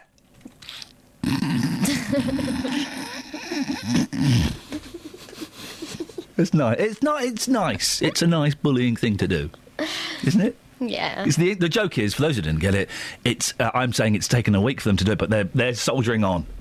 Like who's the fella in the diving bell? Not the diving bell. I think he might have been the snail man as well. Oh, he was in a old-fashioned diving suit. It took him 3 years to complete. He's still doing that marathon. Yeah. Don't like the marathon, and I don't like people who do it for charity. If you're going to do the marathon, do it for your own sake. Sponsor me, I'm doing the marathon. Jog on, literally. The Duke and Duchess of Cambridge. 08459 455 555. By the way, They're not going to call. No one's going to call. They're probably not listening. No one's listening. No, not them. I'm talking to the listener. Oh right. They can get us in Cambridge, but I think are they in Wales now? Why is no one calling today? They can get us online in Wales. What have we done wrong? Why? I think we're being too entertaining. That would be it. Yeah. What, today? Yeah. Nah. Yeah. The Duke and Duchess of Cambridge. Now, which ones are they? That's That's the glamorous ones. The glamorous ones. Okay. I nearly said. Do you know how I nearly described them? The fit girl and the baldy. Oh, our future king and queen. For goodness sakes. The Duchess got a pearl necklace. That's from an anonymous individual. I know, come on. That's what it says here. I thought it was unlucky to give pearls. Well, particularly from an anonymous person. The pair of silver cufflinks, an Akubra cattleman hat and collection of men's clothing from the Prime Minister of Australia. Oh, look at what the Pope gave the Queen! A resounding ticking off. Framed 1679 manuscript Urbis and Orbis. I don't know what it is, but it's old. Old is good, huh? I wonder what the best gift the Queen has ever received. Well, I can tell you what it is. It's a lion. It's from a school in Essex. Go on. A bristle brush boot scraper. They gave her a boot scraper. You're taking that off with their heads. No, but she does like a welly, doesn't she? That's true. The Duke of Edinburgh got a case of beer. Flip it. I mean, why? I'll give him anything. Guess what, guys? They can afford it. They can afford it. The Duchess of Cornwall, a snakeskin handbag and a saddle. Oh, that's rude, Mexico. They've given her a saddle? What on earth are they saying about her?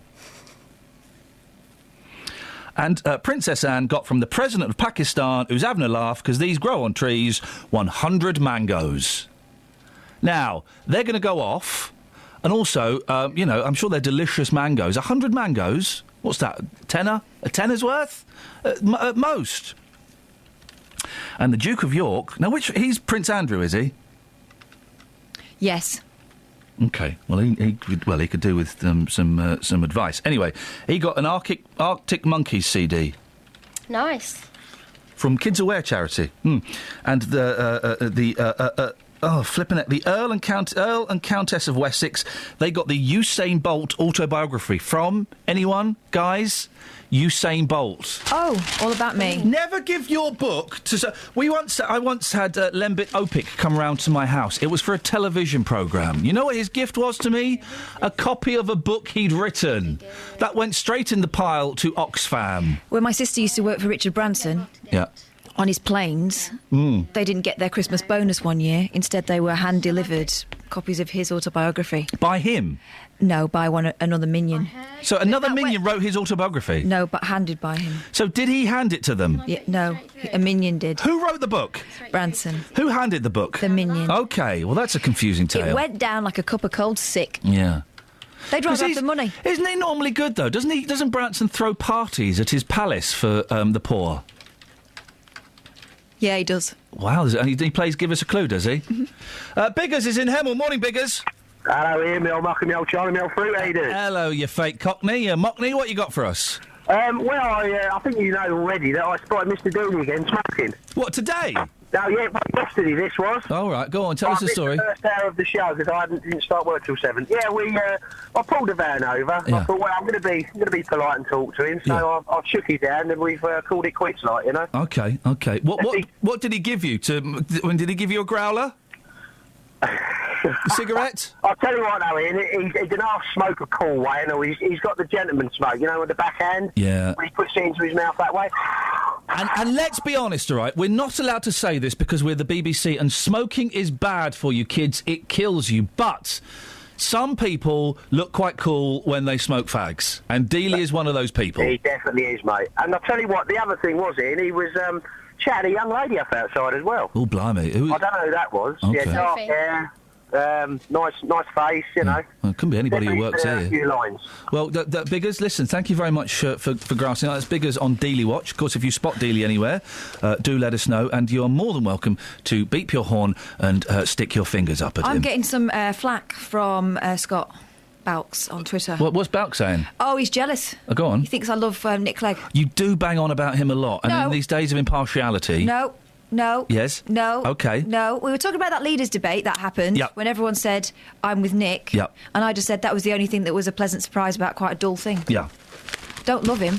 You've been banging on... You did bang on about him several Yeah. times. No, just that was the She only does thing it I can off air as remember. well. Yeah. I mean, you know. By the way, I should say, tomorrow, between 7:30 and 8, open door policy, where if you... So you think he might come? Who? Nick. No, Nick's not coming, I'm afraid, mate. If you feel the urge, you're more than welcome to come and join us in the studio. Catherine and I will be sat in the studio. Don't bring Miriam. You turn up to the door, a bit before 7:30 or any time up to 8 o'clock. You knock on the door, Kelly will let you in, and you come in and sit with us. And you don't need any skill, you don't need anything about you, you don't need to... I mean, we had a brilliant Mr. T impersonator last week. You don't need to look like anybody, you just turn up. If you're out taking the dogs for a walk, bring the dogs in, bring the kids in, bring Nana in, bring anybody you want. You just said something really insulting about Mr. T. He's going to come in and pound your brains. Go on. Well, you said you don't need anything about, you don't need a skill, you don't need a talent, you don't need to look like anyone like Mr. T. No, I'm saying he looked like Mr. T. He had a skill, he had a talent, and he was a very, very nice gentleman. But you don't... None of those We are will an let official the requirement. untalented in too. Exactly. You just turn up, you knock on the door, you come in and sit with us. And that's it. That's all there is to it. 08459 455 555 is the phone number. Yeah, but don't just sit and look at us, because that's Oh, no. off-putting. You've got to talk and stuff. You've Yeah. definitely got to talk. What's the address? Hastings Street, Luton. Yeah. It's it's a weird building. It doesn't look like anything. There's a tiny sign that says BBC. It's in between two hotels. Buzz the buzzer and we will let you in. Here's a confession that will jolt you, says the Female magazine. I don't love my stepchildren. Oh. At 5:30pm, 3 evenings a week, a dramatic performance takes place in my house with me centre stage.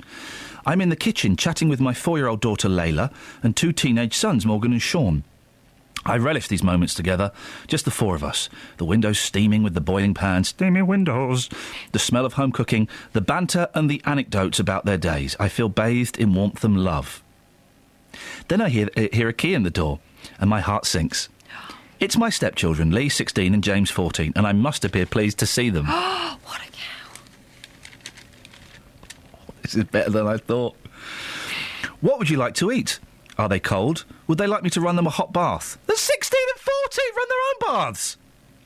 A mug of cocoa, even. It's pathetic, and I know they can see through my saccharine platitudes as they dump their school blazers and rucksacks in the hall. Quite often, Emma, 19, my partner's eldest child, will pop in unannounced too, and I start all over again, gushing, cooking, fussing, and smiling through gritted teeth. Wow. I wonder why they don't get on. By the time my fiancé Kevin arrives home from work, I'm often too tired and resentful to bother cooking again, and we'll sit down to a miserable plate of leftovers. Don't knock leftovers, love. Leftovers is the best. Leftovers is the Woman, I best. missed it. Who is it? Just some woman in the mail. Some horrible woman. Well, OK, we'll ask if she... No wonder I sometimes wish we could drop the pretence and my stepchildren would all clear off and leave me alone. Does she have children of her own? Yeah. Yes. And she prefers them, which, you know... You would prefer your own kids. I know, but if you love your partner, you make an effort, don't you? I silently promised I would treat his children in exactly the same manner as my own 3. I swore I would do whatever it took to ensure they felt loved and nurtured in our house. Turn to next page. Oh, there's a picture of all of them as well! Oh, right, so this is going to improve things then, the fact that she's come out in a paper and said this and had their pictures taken. This is brilliant! Fair play. I mean, no one looks happy in that picture. The reality is, I don't love these 3 stepchildren as I do my own. I fear I never will. Right. Let's put the shoe on the other foot. If a man said that about his girlfriend's children, she would say, well, if you don't love my kids, you don't love me, clear off, wouldn't they? I don't think you have to love them, though, do you? James, 14, one of the stepchildren, says, I wouldn't say I love Katrina, but I do like her a lot. She lets me use her credit card. Yeah, well, here's news for you. She doesn't like you, mate. Aren't other people's lives interesting? Aren't they just... Here's the thing, OK? I bet there are more step-parents that are like this. Because, you know, listen, you find someone you love and you love them, but then there are 2 or 3 other people that, well, why would you love them? You can get on with them and you do your best to get on with them, but it would be really hard if I were to leave my wife and shack up with someone who had a 14 and 16-year-old son and daughter. Why would I love them? Why would I love them? I would do my best to get on with them and I would be civil to them. You wouldn't make it quite clear you didn't like them like this woman has. Maybe over time you might love them because they'll be a part of your family and a part of your life, but not suddenly. I bet there are loads of step-parents that don't love their stepchildren. And Cinderella, anybody? Would you go as far to say you didn't like them? Well, I bet 14-year-old boys can be bloody horrible, can't they? They can be right little so-and-so. They can be nasty pieces of work. We can put it out there. I suspect we won't get any call. If we get one call on this, we'll be winning. We might get calls from the children in question. 08459 455 555. Stepchildren, do you get on with your step-parents and vice versa? Are you a step-parent and do you not love or like your stepchildren? I bet it's quite common. 08459 455 555. Travel news for beds, cards and bugs. BBC Three Counties Radio. On the M1 southbound, there's a lane closed just after junction 11 for Dunstable Road because of an accident between a 4x4 and a lorry, so that's causing queues. Also on the M1 southbound, the lane's closed between junction 4 for Edgware and 2 for Five Ways Corner because of flooding. On the M25 anti-clockwise, the usual rush hour queues are being made worse between junction 20 for Kings Langley and the M40 because a lane's been closed on the exit slip road at junction 16 for the M40 northbound. In Watford, on the A41 northbound, that's closed because it's flooded between the M1 junction 5 for Watford and the Dome roundabout at St Albans Road. And on the A1 northbound, it's partially blocked by an accident between Boreham Wood and the M25 junction 23 for the A1M. It's causing tailbacks to Stirling Corner. In Milton Keynes, the A421 Standing Way is partially blocked by a broken down bus on the Kingston roundabout. That's causing delays to the M1 junction 13 for Bedford. Samantha Bruff, BBC Three Counties Radio. Thank you, Samantha. Right, 7:46. It's Thursday, the 15th of January. I'm Iain Lee. These are your headlines on BBC Three Counties Radio. Thousands of pounds is being taken from GP practices in Bedfordshire to help reduce the £30 million NHS deficit in the county. 2 teenagers serving life sentences for the murder of a Bedfordshire grandfather have had their appeal bids rejected by top judges. And the Daily Mail is facing criticism for calling Dunstable a ghost town. Let's get the weather. Here's Georgina. Beds, Herts and Bucks weather. BBC Three Counties Radio. Hello there. Well, we've got a fairly blustery day still. The winds do drop a little, but they pick up again in the mid-morning. So they're going to be fairly gusty around the showers that could be a touch on the wintry side, perhaps thundery too. There should be some sunny spells in between, though, with highs of 9 degrees Celsius. The winds start to ease in the early hours of the morning, and we'll have some clear spells, as well as a few isolated showers with lows between 2 and 4 degrees. And then tomorrow we've got much lighter winds, cloudy first thing, but clearing through the morning. A few showers around, but also plenty of sunny spells, particularly in the afternoon, and highs of 7 degrees Celsius. And then a couple of frosty nights over the weekend. Saturday's looking cloudy with some rather sleety showers at times. Sunday, still a lot of low cloud around, but clearing later on, and then much quieter on Monday. That's your latest forecast. Shrink Wrapped on BBC Three Counties Radio. We thought let's debunk and demystify mental health and disability. Dr. Chetna Kang. We hope to educate about illnesses, health problems, issues that they might not have heard of but may come across at some point in their life. Shrink Wrapped. Really about taking real stories to real people in a language that they'll understand. Every Sunday from 1. The programme is for anyone and everyone, regardless of your age, regardless of whether you're healthy or unwell. Even if you don't know anyone with any of the issues that we discuss or don't have any of them yourself, it makes for really interesting listening. Shrink Wrapped on BBC Three Counties Radio. Call 08459 455 555. BBC Three Counties Radio. Now, last week we told you how routine surgery had been cancelled at Bedford Hospital after an unprecedented demand for emergency care. An increase in admissions involving frail elderly patients meant all beds were taken. Well, the hospital promised the situation would improve. Well, has it? Let's speak to Eileen Doyle, who's the hospital's Chief Operating Officer. Morning, Eileen. Good morning. Routine surgery had been cancelled or postponed when we spoke last week. Has that situation been reversed now? It has. We've recommenced routine surgery. It was a very difficult decision to take last week. We never want to cancel any surgery because we realise that's very distressing for the patients who planned to come into us. But unfortunately, last week we found ourselves in a position where we really had no safe alternative other than to do that. And remind us why you had to do that, Eileen. Why was the situation so bad? We had a very, very busy. We've had a very busy December and a very busy January, and we've seen an increase of about 25% in our emergency admissions. And many of those patients who we've admitted are, as you said, the frail elderly patient who's got lots and lots of complex difficulties. And so we've had an unprecedented demand both December, over Christmas, and going into January. So we really reached saturation point, and we had to make a difficult decision about how we managed the patients that we had safely, and without making the situation worse. And how have you managed to turn it around? Is it just that the number of patients coming in has dropped significantly, that A&E there's less pressure on it, or what have you done? Well, once we hit saturation point last week, we did ask all of our partners, so that's social services, our local GPs. Obviously, we went out to the media to say, please stay away from A&E if you can, and try and find an alternative option for your difficulty, be that visit your GP or your pharmacist. And the response was very good. So all of our partners came into the hospital and stayed all week with us. They put extra staffing, extra social workers. We had GPs in A&E.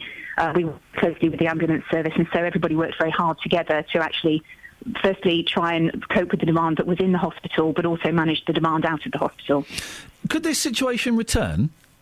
I'm sure it could. We're not out of the woods yet. Yeah. We're still very, very busy, and it's still a long winter. So hospitals are always busy. I think it just stepped up a level, and I think most hospitals around the country found that over the last couple of weeks. And so, yes, of course it can return, but we hope we have good cooperation in Bedfordshire, and everybody worked together and very hard to actually to help us out and make sure that all the patients that we were caring for were cared for safely. And if there was a possibility of them moving out to community setting, then that's what we did. And how will you make up for those people that had their operations postponed or cancelled? How long will it take you to kind of fit all those people in?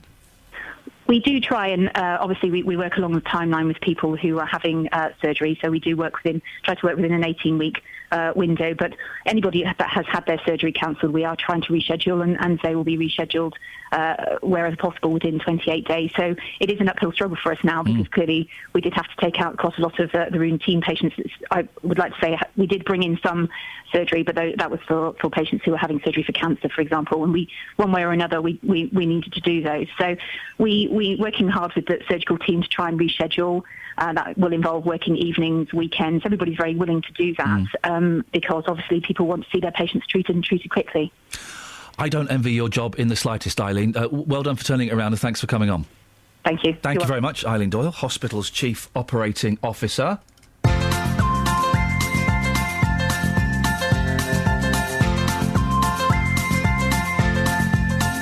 There's a voice that keeps on calling me. Down the road is where I'll always be. Every stop I make a new friend. Can't stay for long, just turn around and I'm gone again. Maybe tomorrow I'll wanna settle down. Until tomorrow I'll just keep moving on. Down this road that never seems to end. When new adventure lies just around the bend.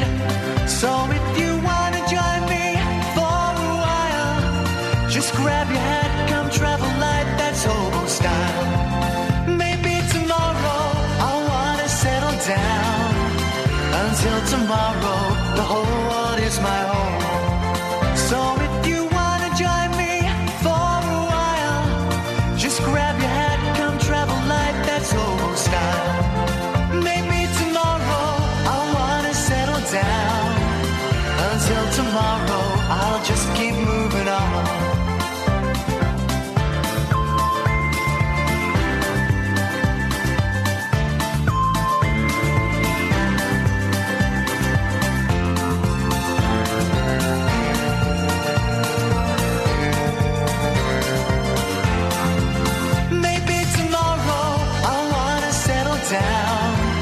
Until tomorrow, I'll just keep moving on. There's a world that's waiting to unfold, a brand new tale no one has ever told. We've journeyed far, but you know it won't be long. We're almost there and we've paid our fare with a hobo song. Maybe tomorrow I'll wanna settle down. Until tomorrow, I'll just keep moving on.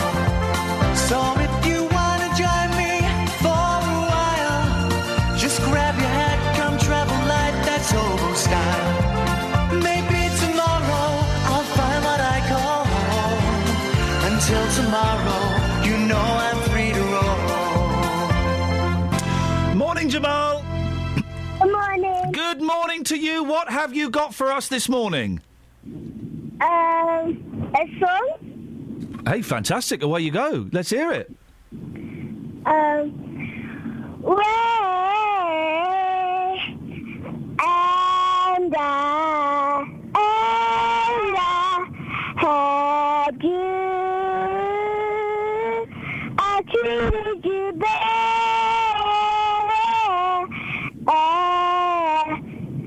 And all my sins confessed. You went away. Don't you know I sit around with my head hanging down, and I wonder who's loving you. Have you finished? Yeah. That was fantastic. We'll have some of that. Jamal, how old are you? You sound about 37. I'm 7. What the heck? You're 30 years younger than my guesstimate. You're 7 years old. But you've got a very mature voice. And if I'm honest, Jamal, you sound like you're in a lot of pain. And by pain, I mean like emotional pain. I felt that you were living those lyrics. But did you write that song? No. Who does it originally? Who's the original artist? Michael Jackson. Of course it was a Michael Jackson Do you know song. what my judgment on that would be? Go on. He looks like a pop star. He sounds like a pop star. He could be a pop star. Yeah, you're through to boot camp. Yeah. Jamal, have you sent any of your songs to BBC Introducing? Kelly, have you heard from Jamal? I haven't yet. Would you be interested in that, Jamal? Yeah. I mean, I'd love to come and see you at a gig if you're performing anywhere. Whereabouts do you live, Jamal? Don't give us the street, as some young people do. Well, what area, what town? Luton. What are you doing tomorrow between 7:30 and 8 o'clock? I don't know. Is that your mum with you? Get your mum. His manager. Get your manager to bring you to the studio, and you can come and sing live on air in the studio tomorrow morning at 7:30. How about that? Yeah. Yeah? Is that okay, manager? Yeah, that's fine. We'll see you tomorrow. Okay. Thank you for that. There we go. We've got a booking. We've got a booking. Hey, listen, just because Jamal's turning up with his manager doesn't mean you can't. We could fit as many people as we... Someone said to me, what happens on your open door policy if 3,000 people turn up? We do it in the car park. Yeah. We do it in the car park. There is room for everybody. Well, that was fantastic. Young, local talent. Put that in the pod and smoke it. That was good, wasn't it? Have you got a light? Texts. Texts go like this. Thank you, Jamal. That's made my day. That's wonderful. We've had one through from Mr. P. Charming from Aylesbury. It says, morning all. On this day in history in a kingdom far, far away. Oh. Kelly, this is going to get creepy for you. Uh-oh. I rescued Kelly from a tower where she was sleeping for 100 years. I took one kiss and she woke from her sleep. We agreed it was a bit cliché, so we went our separate ways. Yeah, that makes sense. Yeah. It's the polite thing. I remember that. Yeah. Dr. Watts, on this day in history, 1989, my uncle Norman Bingo invented... Bingo! Hey! I spent a lot of time in Dunstable as a kid. I lived very close by. I loved it and thought that when I grew up, I moved there. I still love Dunstable, but I've obviously not grown up because I live in Milton Keynes and don't live there now. That would learn ya. Travel news for beds, cards and bugs. BBC Three Counties Radio. On the M1 southbound, the lane's closed just after junction 11 for Dunstable Road because of an accident, and that's causing queues. On the M25 anti-clockwise, there's a lane closed on the exit Slip Road at junction 16 for the M40 northbound towards High Wycombe, so that's looking very busy as well. In Milton Keynes, the A421 Standing Way is partially blocked in both directions at the Kingston roundabout because the bus has broken down. That's between the Kingston roundabout and the M1 junction 13 for Bedford, it's looking very slow. On the trains, Virgin and London Midland services have possible delays between London Euston and Milton Keynes Central or Tring because of safety checks being made on the line. Samantha Braff, BBC Three Counties Radio. Thank you, Sammy. Thank you, Jamal. We just had a really nice text, didn't we? We have, from someone who's never texted us before. On day 12 of 13 days at work, I'm shattered. I've been late every day this week, and that little boy who just sang Michael Jackson made my day. You did that, Jamal. Thank you. Local and vocal across beds, hearts and bucks. This is BBC Three Counties Radio.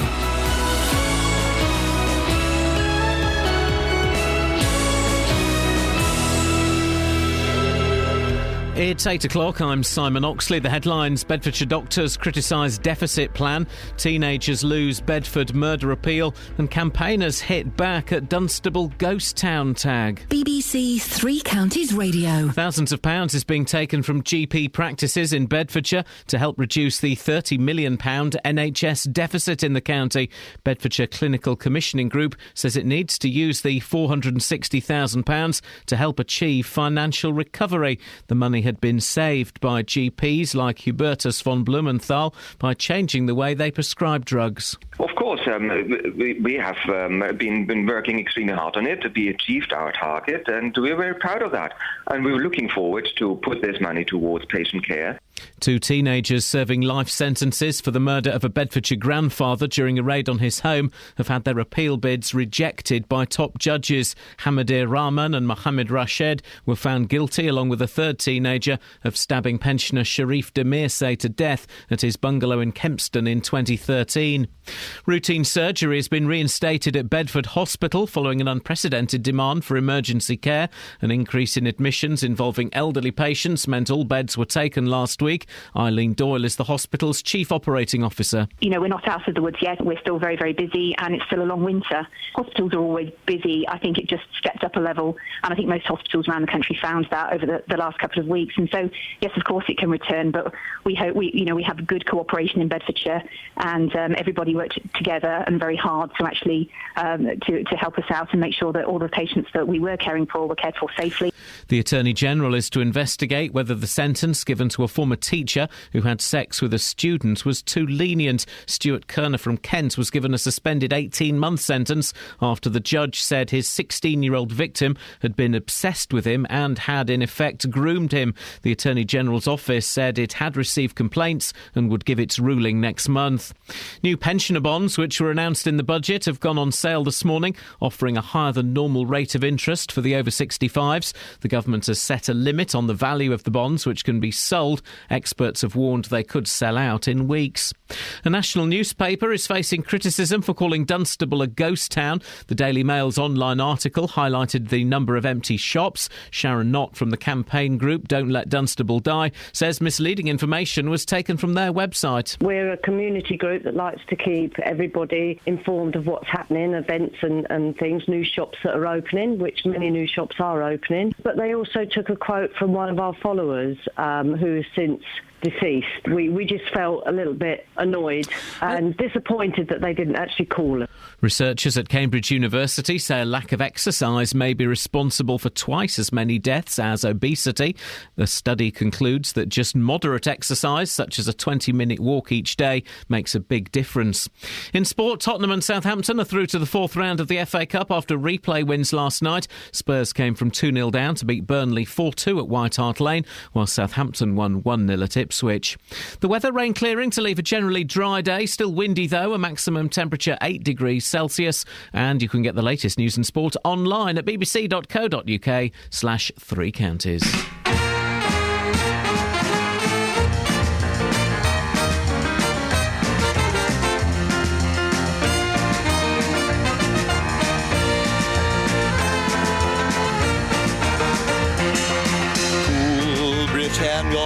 Britannia, you are cool. Take a trip.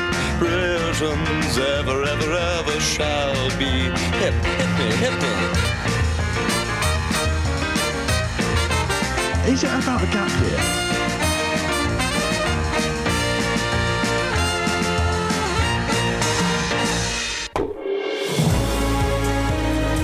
Morning, Iain Lee, BBC Three Counties Radio. Busy show this morning. Do you hate your stepkids? Do you not get on with stepmum or dad? Well, Thomas says on Twitter, my stepdad gets more love and respect from me than my biological dad. And I would imagine that's quite often the way. But I bet it's not always the way. 08459 455 555. Be honest. If you're a step-parent, you get on with the kids. There's no reason you should. You've not fallen in love with them. You've fallen in love with their mum or their dad. And I bet some of those stepkids have got every right to be resentful of you coming into their lives. Yeah, so you make a double effort, don't you? Well, but why? If a 14-year-old is being thoroughly unpleasant to you, why would you love them? You're the grown-up and you ask yourself why. 08459 455 555. Across beds, hearts and bucks. This is BBC Three Counties Radio. Where's Dealey? I've missed Dealey's beautiful Cockney commoner's muck. How's your father? Apples and pears, saucepan lids, a little bit half a daily, but he's all right. Voice in the last hour. Where the flippin' heck is he? We'll speak to him later on. He's on the hunt. He's on the hunt for eagles. Not the rock group. That would be crazy. Also, is anybody, and judging by the lack of enthuse from you, is anybody at all bothered by the prospect of the political leaders having a Barney on TV? The whole of Prime Minister's Question Time yesterday was about... people, are they going to appear on television or not? Not about the NHS, not about, I don't know, terrorism or something. 08459 455 555 is the phone number. Now, doctors in Bedfordshire are angry that thousands of pounds they've saved won't be reinvested in their practices. Instead, it'll be used towards a £30 million deficit at the Clinical Commissioning Group, which runs the county's health service, one of the biggest debts in the country. Well, some GPs say it will put patient care under threat. We're joined by Dr Mike Smith, who chairs the Patients Association. Good morning, Mike. Good morning, Ian. Can you understand why doctors are so angry? Well, yes, I can. But looking back over the health service over several decades, I remember when the money wasn't quite so short. This quite often happened at areas and regional level, whereby if the budgets hadn't been spent, everybody rushed around to see if they could spend them before the end of the year. Now, what's happening here is less fair than that, in that the GPs are trying to make the service more efficient, and the money that they're saving is put aside for their subsequent use to even make greater improvements in their practices. And so, obviously, they're understandably rankled. They've been doing what was required of them, saving the money, if you like, but not having it in their coffers, but in the coffers of the people who pay, and that's subsequently being used to distribute elsewhere. So, just that. It's a £30 million debt. It is one of the biggest debts in the country. I guess they have to try and plug that hole somehow, don't they? Well, yes, because otherwise the GP's going to say, well, why the devil should I break my neck to bring about the efficiencies if it's not going to benefit my practice, which is what the incentive is there for. If you manage to do this and this, you'll have money over to increase access for the disabled, for example, and a variety of other things, offer perhaps tests or treatment that depend upon more expensive equipment, and you'll have the money, therefore, to invest in that equipment.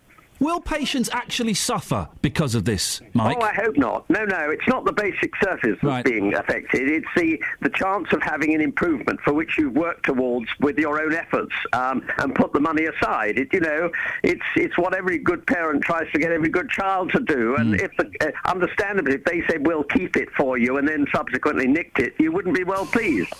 That's the best summary of the problem we've had all morning. And I suppose it could be the thin end of the wedge. This could just be the start of this group trying to claw back more money from doctors. Well, one would hope not, but it's not clawing it back so much as taking it. Which they have saved, as it were. Do you see what I mean? Yes. I mean, they brought about savings through efficiency, and that's what they're now losing. Their incentive has been taken away from them, and they might well say, well, I'm not going to do that anymore. What's the point? Mike, I'm just going to go off on a tangent ever so slightly, if you'll indulge me, and this question may be completely inappropriate. Were you ever in a singing group? I was in a stand-up group at one time. Well, why do you say that? Because ever since I've spoken to you, I recognise your name and your voice, and I have a distant memory of seeing you on Pebble Mill at 1 in the 80s. You're quite right, I was, yes. We did a series on looking good, feeling fit, and I'm not so sure I didn't sing on that. But I also did Jimmy Young forever, so if you associate me with music, maybe it's his records going out between my medical bits. Mike, you're a good sport, and it's always good to talk to you. Thank you very much indeed. Dr. Mike Smith, who chairs the Patients Association. I've been dying to ask that question for the last 2 years, and I've only just brought up the courage to do it. Across beds, hearts and bucks. This is Iain Lee. BBC Three Counties Radio. He's a good sport, isn't he, Dr. Mike Smith? Very. I don't think it's who I was thinking of, though. 08459 455 555 is the telephone number. We've had some step-parent, step-children relationship texts. Oh, go on then. Yes, this has all come. There's a story in the female section of the Daily Mail from a rather... Well... She's just wrecked any chance that she might have of sorting it out with these kids. She comes out and basically says she hates her stepkids. I have to say, a friend of a friend wrote one of these articles for the female section and was horrified when they got the paper and read it. In that they said, well, yeah, that's the story I told them, but there's no way I phrased it like that, and they've taken one element and got rid of the other. They've made it controversial for the sake of making it controversial. That may be what's happened here. It seems really odd to me that she would allow her entire family to be photographed and to come out and say she doesn't like these kids. And who was the interviewer in this? Samantha Brick. So just, you know what I'm saying? It comes with baggage already, doesn't it?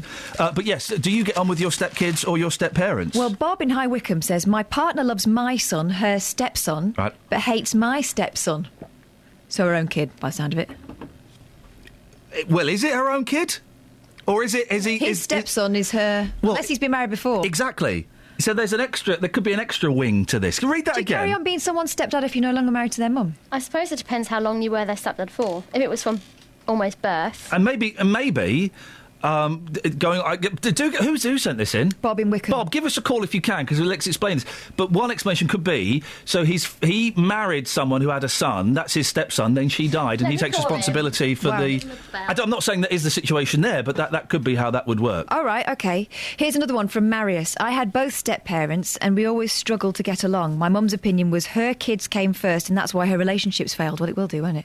Well, my stepmum made our lives hell because my brother and I were better and more successful than her children. Having stepbrothers and sisters was the worst thing about it, says Marius. See, you would put your actual kids first, would you? Or there could be the converse. You want to make such an effort with the stepkids that your kids get pushed to the side and feel less than. Oh, it's really tricky. Especially when the kids are older. I think maybe if they're little, it might be easier for them to get used to. Yeah.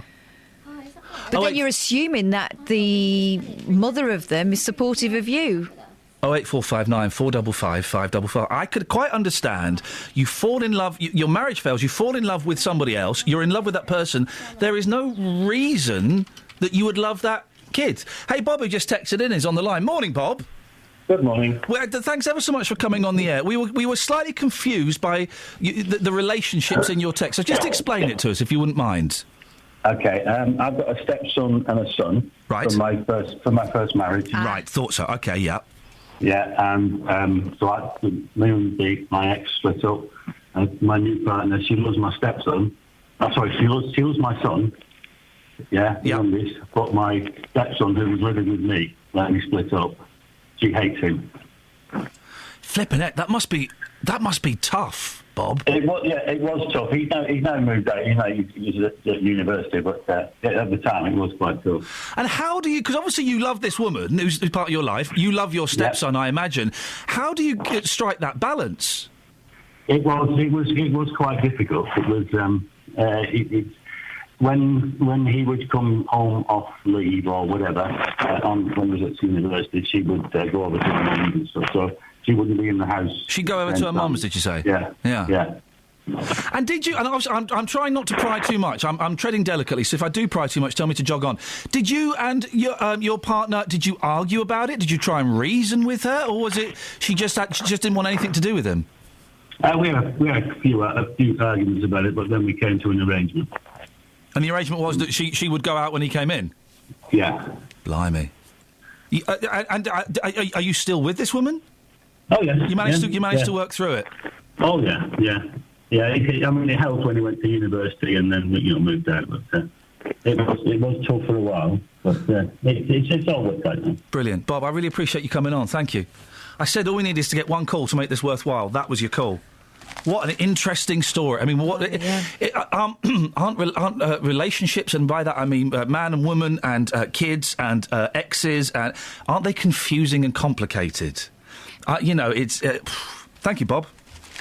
There we go. I feel justified in bringing that story up 35 minutes ago. Who I want to hear from now is the grown-up kid. Yeah. The kid who went through it. 08459 455. Because when I was 15, I was a stroppy so-and-so. When my dad left, my behaviour towards him was absolutely terrible. But if my mum had got someone else, I think I would have been a bit... Yeah, I would have. I remember... I remember being 17, coming home one night early. My mum was having a snog with a fella on the sofa. Good for her. Which she wasn't having a snog, but they were all red-faced. And it was all... What did you do? What did you do? Sat between them. Put the telly on. Oh, that was flip. I don't. I've brought that back now. It's a horrible memory. I'm going to just go to travel. Yeah, Tav. Travel news for beds, cards and bugs. BBC Three Counties Radio. On the M1 southbound, there was an accident earlier just after junction 11 for Dunstable Road, so it's still looking quite busy from junction 12 for Flitwick. Also on the M1 southbound, there's a lane closed because it's flooded between junction 4 for Edgware and 2 for Five Ways Corner. On the M25, though, the lane and the exit slip road at junction 16 for the M40 has reopened, so things are starting to ease off there. On the A1 northbound, it's partially blocked by an accident between Boreham Wood and the M25 junction 23, and that's making it very busy from the Stirling corner. In Hitchin on the A505, there are queues through the roadworks on Paynes Park Road. There's queues to Carter's Lane and to Ashbrook Lane, and that's looking very busy around Hitchin. On the trains, there's a signalling problem at Cricklewood. That means there's 15-minute delays on East Midlands trains between Bedford and St Pancras International, and 15-minute delays on Thameslink services between Luton and St Pancras International. Also between London Euston and Tring on London Midland services, and between Milton Keynes Central and London Euston on Virgin trains, there are delays because of safety checks being made on the line. Samantha Bruff, BBC Three Counties Radio. Thank you, Samantha.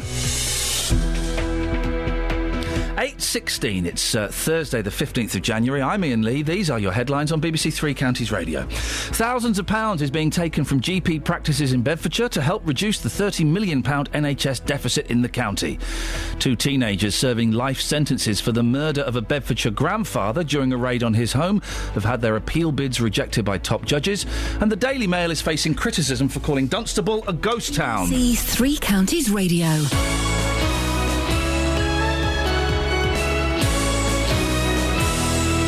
JVS. Morning. How are you? I'm all right, thank you. How are you? I'm feeling smug. Why are you feeling smug? I heard your little trail for the iPlayer. If you missed the interview yesterday, you can listen to it again. The interview of whom? Did you hear my interview with Gavin Shuker? Yes. Gavin who? Gavin Shuker. Gavin Shuker. Yeah. Ah, right, not Gavin Shuker. No, I heard some of it. I asked him the question. Yep. And he confirmed that generally it's pronounced Shuker. Yep. However, it gets pronounced both ways. But the other way is wrong. Fundamentally, yes. So I refer to him as Gavin Shuker. Excellent stuff. Well, it's my pleasure to help. It didn't much matter. We still got some interesting things from him, including the fact that he kind of agrees with the former Conservative MP, Anne Widdecombe. Oh, yeah. That young pregnant women who get themselves pregnant to have a council house should be put into some kind of sheltered accommodation altogether. Oh. Which I thought was very interesting. Yes, I heard the talk about the abortion protests. Mm-hmm. I heard the talk about this, and boy, oh boy, I look forward to reading your copy of that prospectus from that school. Yes. But gosh, that's they don't they teach creationism, do they? Or they say what was the line? No, they certainly do not teach creationism. They teach that anything about evolution, right? It's purely down to the good Lord. Okay. There is nothing other than the good Lord at work in creating human beings, and to teach children anything else... That's creationism. That's what that is. We're creative. Anything else is simply wrong. Wow. There's just quite a lot of concerning things, but we'll be looking into it. I bet you will. I look forward to listening to that. Yeah. Yes, that was... Anyway, well done. Thank you. What I heard was excellent. Thank you very much. What have you got today? I'm hoping today's going to be an interesting discussion. We're asking, is it ever fair to blame a 16-year-old for a relationship with a teacher? Have you been following this story today? Yes, I have. A 44-year-old male religious studies teacher who had sex with a 16-year-old girl pupil will not be sent to prison. Stuart Kerner took the girl's virginity on a yoga mat in the school storeroom. In the same week, his own wife miscarried their second child. He later drove her to his home, where they had sex again, apparently. The judge told the court the 16-year-old girl had stalked her teacher and groomed him when he was emotionally fragile. Well, from 9 this morning, I want to hear your response to this. Is it ever fair to blame a 16-year-old for a relationship with a teacher? I think the fact the judge referred to her as having groomed him is quite remarkable. That's and this was, I should outrageous. just put it, a female judge. This wasn't a male judge. So I want your reaction to this. Do you think it is ever fair to blame a 16-year-old for a relationship with a teacher? I'd love your call from 9 on 08459 455 555. With Three Counties Sport, you'll never miss a moment of your team in action. And this Saturday is no different. We'll bring you live and uninterrupted commentary on Stevenage, It'll come out to Pett, and Pett bars it in. Luton, And with 13 minutes gone, Luton have the lead. MK Dons, Dele Alli has equalised. and Watford. Gone through the goalkeeper's legs, and Nicolo equalises. As well as keeping you up to date on Wickham. It's Fred on your Dinmer to put in the rebound. Three Counties Sport, Saturday from 2 here on BBC Three Counties Radio. Right, we're talking about stepkids. There's no reason you should love your stepkids. Tracy's in Stevenage. Morning, Tracy. Morning. What would you like to say? I was saying I've been married now. I've been with my husband and married for 6 years. We got married 2 years ago. When we got in together, I never expected him to love my children. He knew I had children when we got together. Yeah. And obviously the youngest at that point was 12, the eldest was 16. Oh, blimey, yeah. So, yeah, as I say, he's coming in part of the way through their lives. You're not expecting it to be like instant love. They do have a relationship. They get on most of the time. Like any family, there are moments when my kids will moan to me about him, he moans to me about them. I'm stuck in the middle. But you have to build up on the love. It's never going to be the same as you'd have from a parent to a child. I mean, 2 of my children have now left home, moved in with their partners. My eldest has a child of her own. And my husband is now granddad to my granddaughter. Oh, blimey. And I mean, my daughter's boyfriend is also from a blended family. His parents are split up and remarried as well. When your fella moved in and you got 12 and a 16-year-old, did he tell them off? Because I always think that would be really hard telling off someone else's kids. So I've got 3, 12, 14 and 16. There were 3 of them. Well, flipping out, even worse. He never did. I mean, sometimes I wish he would do. Yeah. I mean, because he would instead tell me that they've done something that's annoyed him. Yeah. And because obviously we've grown up, we lived our life how we lived it, and he was coming in with a different set of ideals and a different set of rules. Yeah, of course. So often he was wanting me to tell them off for things that I actually didn't see a problem with. So there were times when I thought, I wish you'd just tell them, because it's no good me telling them, because I'm not necessarily agreeing with you anyhow. But, yeah, so say he did it. He does it occasionally. I mean, he has been known to have a go at them, usually because he's just got to his wit's end with them.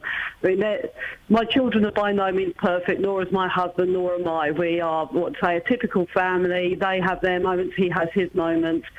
And all I really expect from them is to accept the fact that there are times when my children come first, there are times when my husband comes first, and there are times when I come first. So it's a bit of a balancing act. Tracy, thank you very much indeed. 08459 455 555. Moving on. Yesterday, we told you how Dunstable had been singled out by the Daily Mail as an example of Britain's ghost towns. But...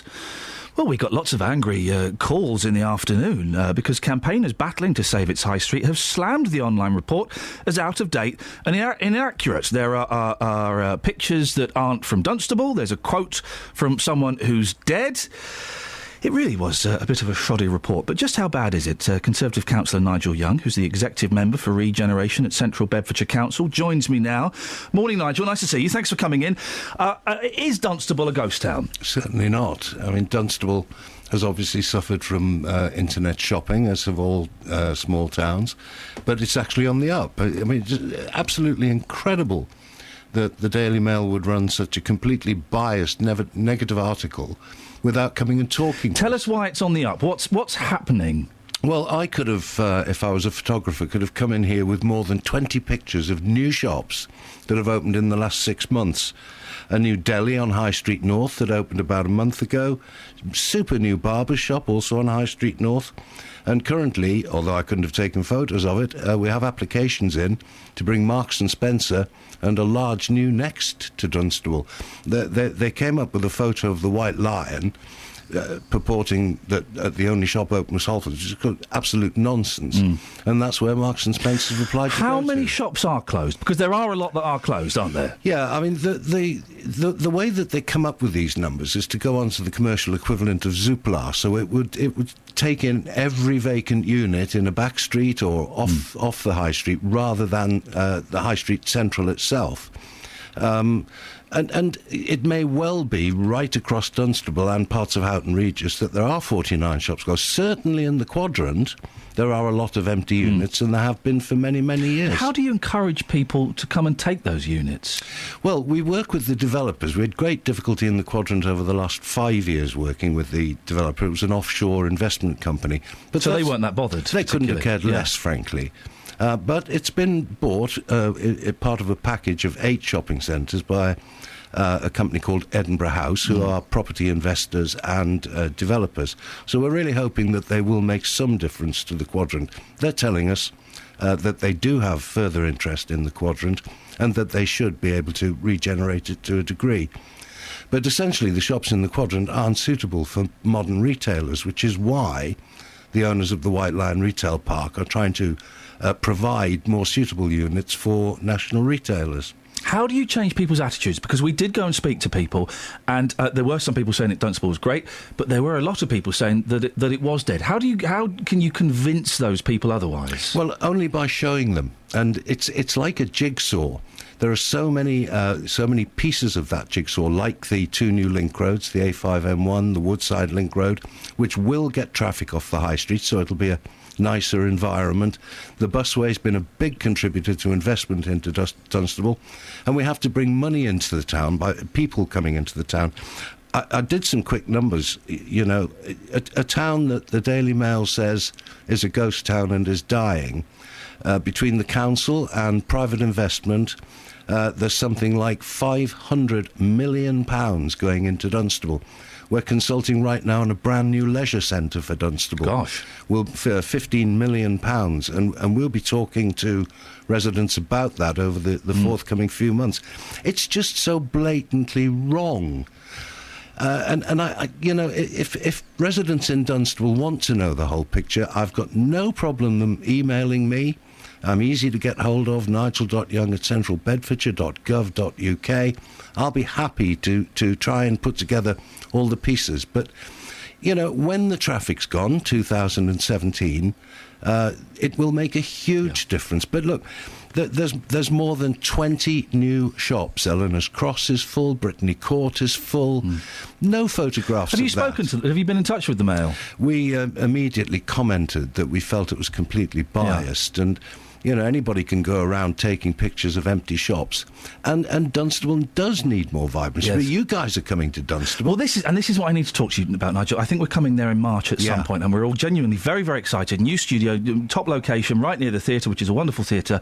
Where is the best place to get a fry up in the morning? That's all I'm bothered about. And if anybody knows, 08459 455 555. I just need to find a good bacon sandwich. Well, you know, I'm the place I use, yes, and I'll be be really happy to meet you there. It's Cafe Latte on the High Street, but there are stacks of good bacon sarnies available in Dunstable. Hey, Nigel's going to buy us all breakfast at Cafe Latte. Excellent. What's Tony's like? Because we've got a recommendation for Tony's on the High Street from Crystal. You've got to be political now and say they're all good. Yeah, they are all really good. He's going to buy us breakfast, so we're sorted. That's Job done. It's Nigel, listen, we're genuinely looking forward to moving there, and I think it's going to be. You're right. It's probably a very exciting time to be part of Dunstable. I appreciate you coming in, and who'd have thought the Daily Mail would have made up a story, huh?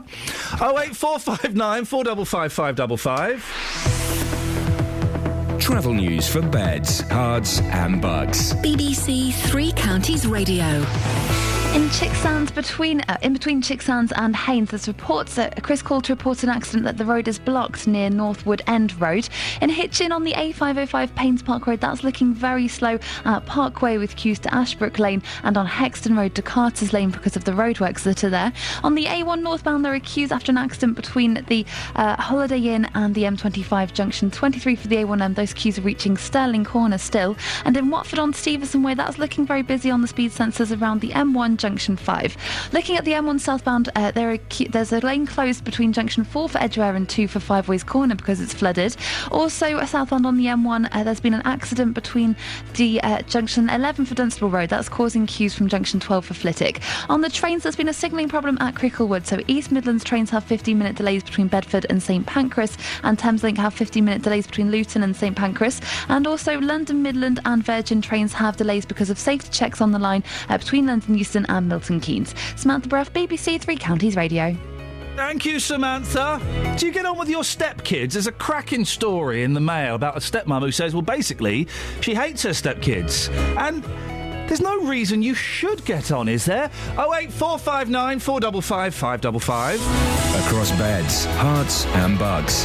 This is BBC Three Counties Radio.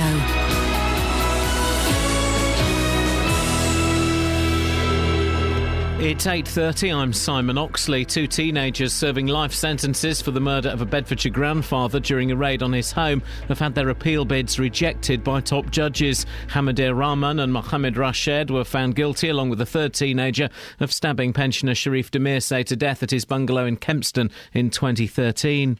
Thousands of pounds is being taken from GP practices in Bedfordshire to help reduce the £30 million NHS deficit in the county. Bedfordshire Clinical Commissioning Group says it needs to use the £460,000 to help achieve financial recovery. And routine surgery has been reinstated at Bedford Hospital following an unprecedented demand for emergency care. An increase in admissions involving elderly patients meant all beds were taken last week. Three Counties Sports. BBC Three Counties Radio. Tottenham and Southampton are through to the fourth round of the FA Cup after replay wins last night. Spurs came from 2-0 down to beat Burnley 4-2 at White Hart Lane, while Southampton won 1-0 at Ipswich. Tottenham will be at home to Leicester. Southampton will host Crystal Palace. Also last night, Bradford beat Millwall 4-0 to earn a trip to Chelsea. Here's the Millwall manager, Iain Holloway. That was embarrassing. In 19 years of football, I didn't know where they were going and what they were doing. I tried to tell them at half-time. And they got to man up and step up, if that's who we've got. We've got some new ones coming, and I don't want that group to get those new players into that group. You know, there's something wrong with it. Benik Afobe has described his loan spell at Milton Keynes Dons as a turning point in his career. Afobe has completed a permanent move from Arsenal to Wolves after 19 goals for the Dons this season. Luton are hoping to extend the loan of fullback Michael Harriman until the end of the season. Meanwhile, manager John Still will be given the freedom of the borough of Luton later today. England one-day captain Owen Morgan has quashed Kevin Peterson's hopes of an England recall. Peterson had suggested that Morgan wanted him back in England's one-day squad, but Morgan says that's not the case. Kev does what he likes the majority of the time. Kev's an absolute entertainer with the bat and off the field, and I get on with him really well, so it doesn't really bother me. We've always separated business and pleasure, and I don't think anything will be different. And London Marathon race director Hugh Brasher says they're thrilled that Paula Radcliffe has chosen this year's race for her final marathon. The Bedford athlete, now 41, has won the race 3 times but hasn't competed for 9 years. She'll bring the curtain down on her marathon career on April the 26th. BBC Three Counties News and Sports. The next full bulletin is at 9. Call 08459 455 555. BBC Three Counties Radio. Where When will they learn? Camilla on Twitter wants a shout-out because it's her birthday. What, do you think we're the Ken Bruce show? No. No, Camilla, if you want a shout-out for your birthday... No, Kelly! If you want a shout-out for your birthday, this is the way you do it for one day only. What? On this day in history, 1968, my mum was preparing to give birth to her first child, and lovely she is too, from Karen in Welling Garden City. It's clever. I see what you've done there, but Camilla, no. Not happening.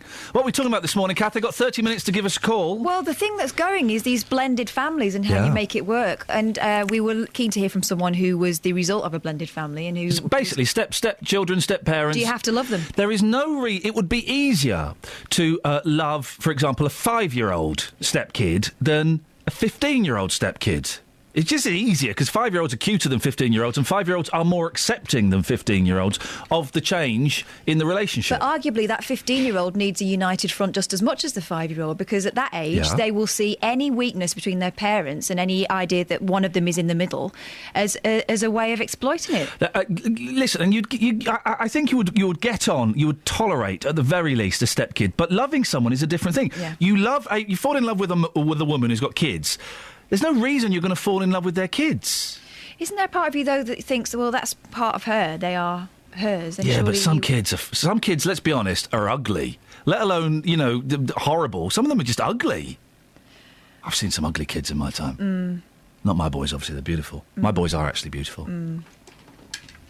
I brought up 2 stepchildren with my ex-girlfriend for 11 years, says Paul. Did you, Kath? No. My ex-girlfriend didn't have any children. I brought up 2 stepchildren with my ex-girlfriend for 11 years, says Paul. We had a great relationship and they always knew I wasn't their real father. Maybe that's the key. You don't try and be their dad. Yeah, oh yeah. When we split, the children were 14 and 17, and although I tried to continue the relationship with them, they weren't interested, and I now unfortunately have no contact, although we always got on really well. Isn't that sad? Really sad. Isn't that sad?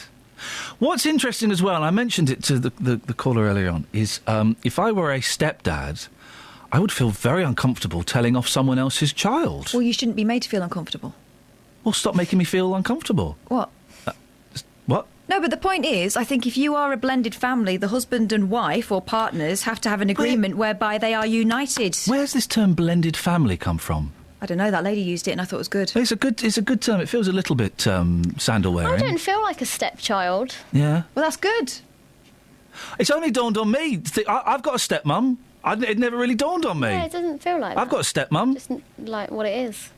But you never lived with them, did you? I never lived with them. I only met her properly. Well, I only met her the last 2 years. There's your trouble. And she's lovely. Margaret's lovely. You know, never call her mum, though. No, I'd never call her mum. But she's lovely. I don't speak to her or anything now. My dad's gone. But you wouldn't have felt that way when you were 17, would you? No. 08459 455 555. Got another one here. Go on. Grown-up stepchild. This is anonymous. Yeah. There were 3 of us, and we were in our early teens when our mum got with him. He was amazing. He took us as his own, alongside his 2 children. Yeah. We couldn't have wished for a better stepdad. We'd been through the whole stepdad thing previously, and that was terrible for us, including his own stepdad.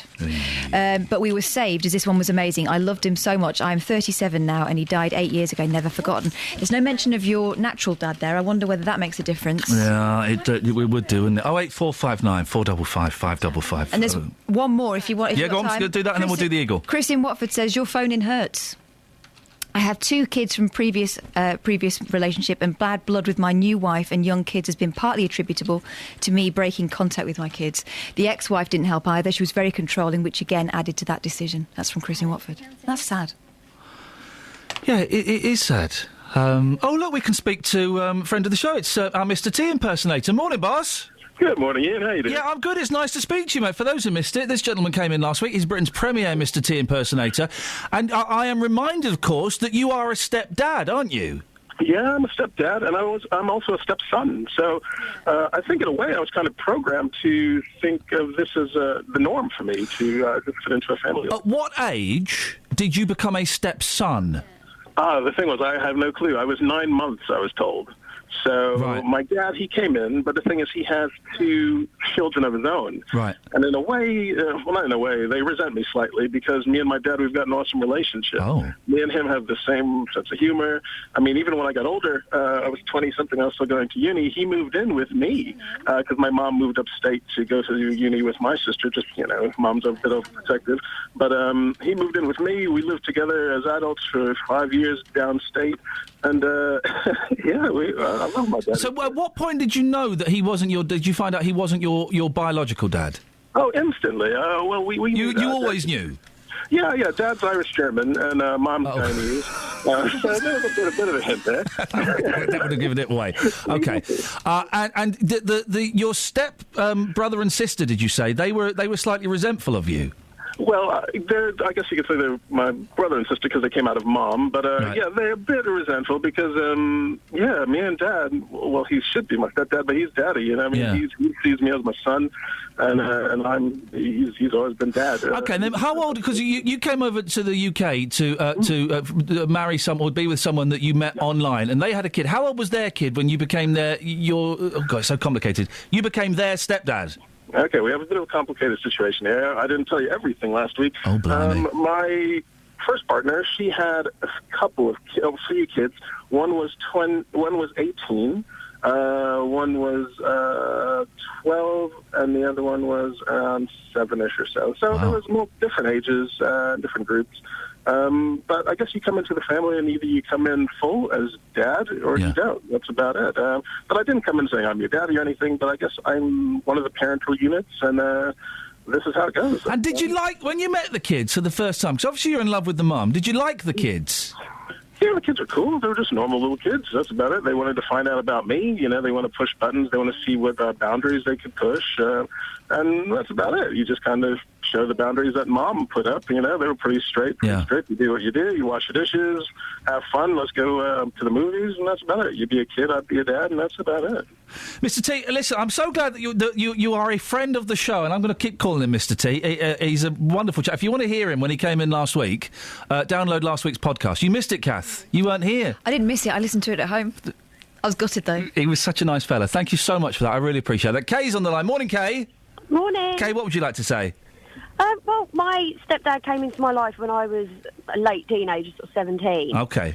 And has been absolutely amazing. He gave away my sister at her wedding. He supported all three of me, my brother, and my sister. He's just been an absolute godsend. Now, so I remember my sister at 17. She was a right pain in the old. She was a pain.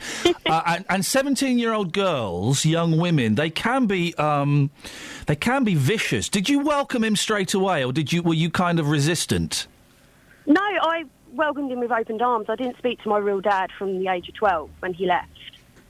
So I welcomed him straight into my life. I started calling him Dad about 2 years after he moved. Right. My mum and stepdad moved in. I bet that must have been an emotional thing for both of you. Did you just did you discuss with him calling him Dad, or did you just say one day, "Hey Dad, what are you watching on the telly?" Yeah, literally. I just walked up into the house one day and just went, "Hi Dad, how are you?" That must have blown his mind. Yeah, but he's been there through the birth of my child, and his other grandchildren. All the grandchildren call him Granddad. Me and my stepmums don't get on at all. Because my dad recently married. Oh, okay, right. It's so complicated. It's all right. So, but you don't get on with your biological dad, or do you? I do, to a point. We're more friends, right? Than anything. And else. you don't get on with the woman that he's married. No, she asked me when I'm going to lose weight, when I'm going to look after myself. Oh, nice. Stop doing this and stop doing that. So it swings and roundabouts. I think girls get on better with a stepdad than they do with their stepmum. Because stepmums, it's a sort of a, how would you put it, there's a battle for affection from your dad. I think you're talking about territory. Yeah, definitely. Yeah. Definitely. I didn't like her approaching in the fact that my dad loved somebody else who wasn't my mum. Yeah. Kay, listen, this is fascinating. I said all we need to get is one good call of this, and we've had half a dozen good calls. I think all of our listeners have... I think some of our listeners have matured over Christmas. Something's happened over like a fine cheese or a fine port, because we've thrown out some slightly heavier stuff than we would normally do, just because it's just come up in conversation, not through any deliberate plot on our part. And then we had some cracking calls. Haven't we had some cracking calls? And some cracking texts as well. So Justin, can we listen? Because I know you've been on Eagle Watch, and I want to give this the full the credit it deserves. Can we come back? Can we come back to you after the weather? Yeah, no, some great calls. Some of my friends are step parents, and I really admire them because personally, I don't think I could do it. Tell me why. I'll tell you why. Because whatever you do, you cannot win. So if you're going to bring up somebody else's child, so there's going to be another parent in your life. You may absolutely hate that person. They may cause all sorts of problems. So you're marrying somebody else, but you're also going to have somebody that you don't like in your life forever. And also telling the kids off.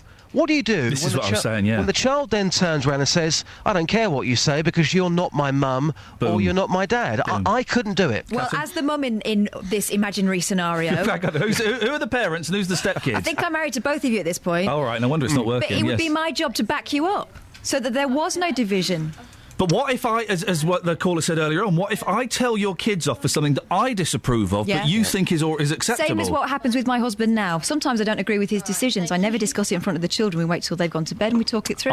You know, that's a skill. My little boy, my youngest, wants my... I've got a spitting image doll. He wants it in his bedroom, and I'd be quite happy for him to have it. But his mum said, no, you can't have it. And he got really upset yesterday and came crying to me. And I said, well, look, I don't personally have a problem with it, but your mother's obviously got her reasons, and we have to agree with her reasons. And that's kind of what you have to do. Yeah, you've got some texts, have you, Catherine? I've got one here that I thought was interesting. This is from Matt. He says, we suggested that younger kids might be more accepting. He said, 5-year-olds are more accepting. At 7, on her wedding day, I told my new stepmother that she would never replace my mother. That's from Matt. Oh, blimey. But then maybe that's the mistake. Don't try to replace their mother. Yeah. Justin, listen, we'll speak to you about the eagle in a few minutes. You all right, boss? Yeah, no worries, boss. Thank you very much indeed. We'll find out if he found the eagle. He didn't. He sounded like he could be holding a flapping creature in his hand. Oh, well, I didn't hear any shrieking. 08459 455 555 is the phone number. Let's get the Trav.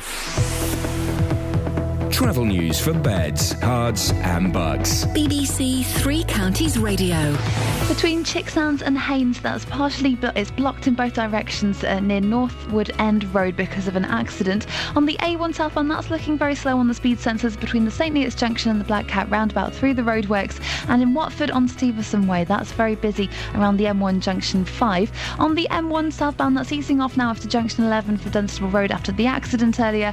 But northbound on the M1, that's looking quite slow past that stretch at Junction 13 for Bedford to 12 for Flitwick. On the M1 southbound, also between Junction 4 for Edgware and 2 for the Five Ways Corner, that has now reopened and it's moving fine through there at the moment. On the trains, East Midland and Thameslink services have 15-minute delays between St Pancras International and Bedford and Luton. Also, London Midland services have possible delays because of safety checks being made on the line. Samantha Bruff, BBC Three Counties Radio. Thank you, Samantha. 8:45, Thursday, the 15th of January. I'm Iain Lee. These are your headlines on BBC Three Counties Radio. 2 teenagers serving life sentences for the murder of a Bedfordshire grandfather during a raid on his home have had their appeal bids rejected by top judges. Thousands of pounds is being taken from GP practices in Bedfordshire to help reduce the £30 million NHS deficit in the county. And the Daily Mail is facing criticism for calling Dunstable a ghost town. Coming up, more of your stories about step parents and Justin Dealey. But before that, Georgina with the weather. Beds, Hearts and Bucks weather. BBC Three Counties Radio.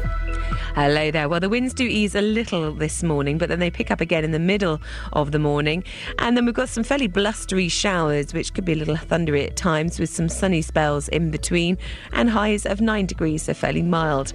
And the winds start to ease in the early hours of the morning, so it's going to be quite gusty before that. We've got a few isolated showers and also some clear spells, with lows between 2 and 4 degrees. And then tomorrow, much lighter winds altogether.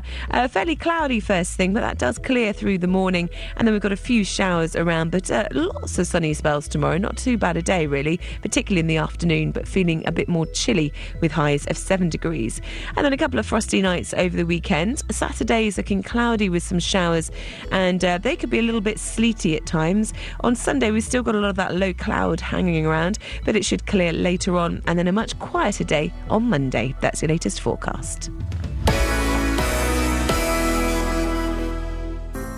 every weekday from 12. We're talking to Alice Jones about her journey, which has landed her in the arms of Youthscape. When I was 5, my dad left our family. It's your first inclination to go, oh, I must have done something naughty. Nick Coffer. I was in a really vulnerable place. The people at Youthscape, it is literally their job to show you that they love you and care about you and whatever you're going through. Every day my job's a privilege, but every once in a while it's an even bigger privilege because I get to meet people like you. Nick Coffer on BBC Three Counties Radio. Call 08459 455 555. BBC Three Counties Radio. Justin, stay there. I want to go to Mark first, and we're going to come straight to you, I promise. Mark, good morning. Morning, Ian. Mark, what have you got for us? Well, you haven't heard... I hope my parents aren't listening, but if they are, I love them very much. But they got married by the time I was about, I think, 25 or 30. Mum had been married 5 times, and Dad had been married 4 times. Blimey! When my mum and dad split up originally, they swapped couples with another couple, so that one was living at the top of the road and we were living at the bottom. And then when I came back, I lived in Hollywood when I was 18, and when I came back at 20, Dad had become my uncle. Because Mum had married my dad's brother. Oh, my. And then when I came screaming out of the closet, they had the gall to ask me why. You know? Fantastic! I do love them. There's so many. We've only got 10 minutes left. We can't unravel this. Well, I mean, it's a nightmare. I mean, you know, who are your parents? How many parents have you got then? Oh, they're all over the place. Mother's Day is a nightmare. You know, it cost me a fortune. So your third stepdad, let's say. Well, my first stepdad, I didn't. When my mum split up, when they swapped, and Dad was living at the top of the road. The partner, my mum's new partner, was just awful. It was the worst experience. I mean, he just didn't have anything to do with us whatsoever. And did you, when that happened, did you say, Mum, this fella's a loser, he's been horrible to us? No, because I was 9. It was quite young, and you know, but he had nothing to do with us. You know, he would sit in his room, and his kids were up the road, and it was a horrible experience. And years later, he apologised, but it was a little bit too late. Yeah. You know? And are you in touch with all of your? So hang on, you've got like 9 parents. Have I got that right? Yeah, I mean, I don't think I've got 2 stepbrother and stepsister that my mum had with her first, new partner, and but all the kids, I don't think of them as stepkids, as stepbrothers. You know, I love them all. I think of them as just as brothers and sisters. Are you in touch with all of your step parents? Yeah. Well, one's dead. My dad was married in America before he came over here, and unfortunately she died as well. So, but the ones in this country, yes.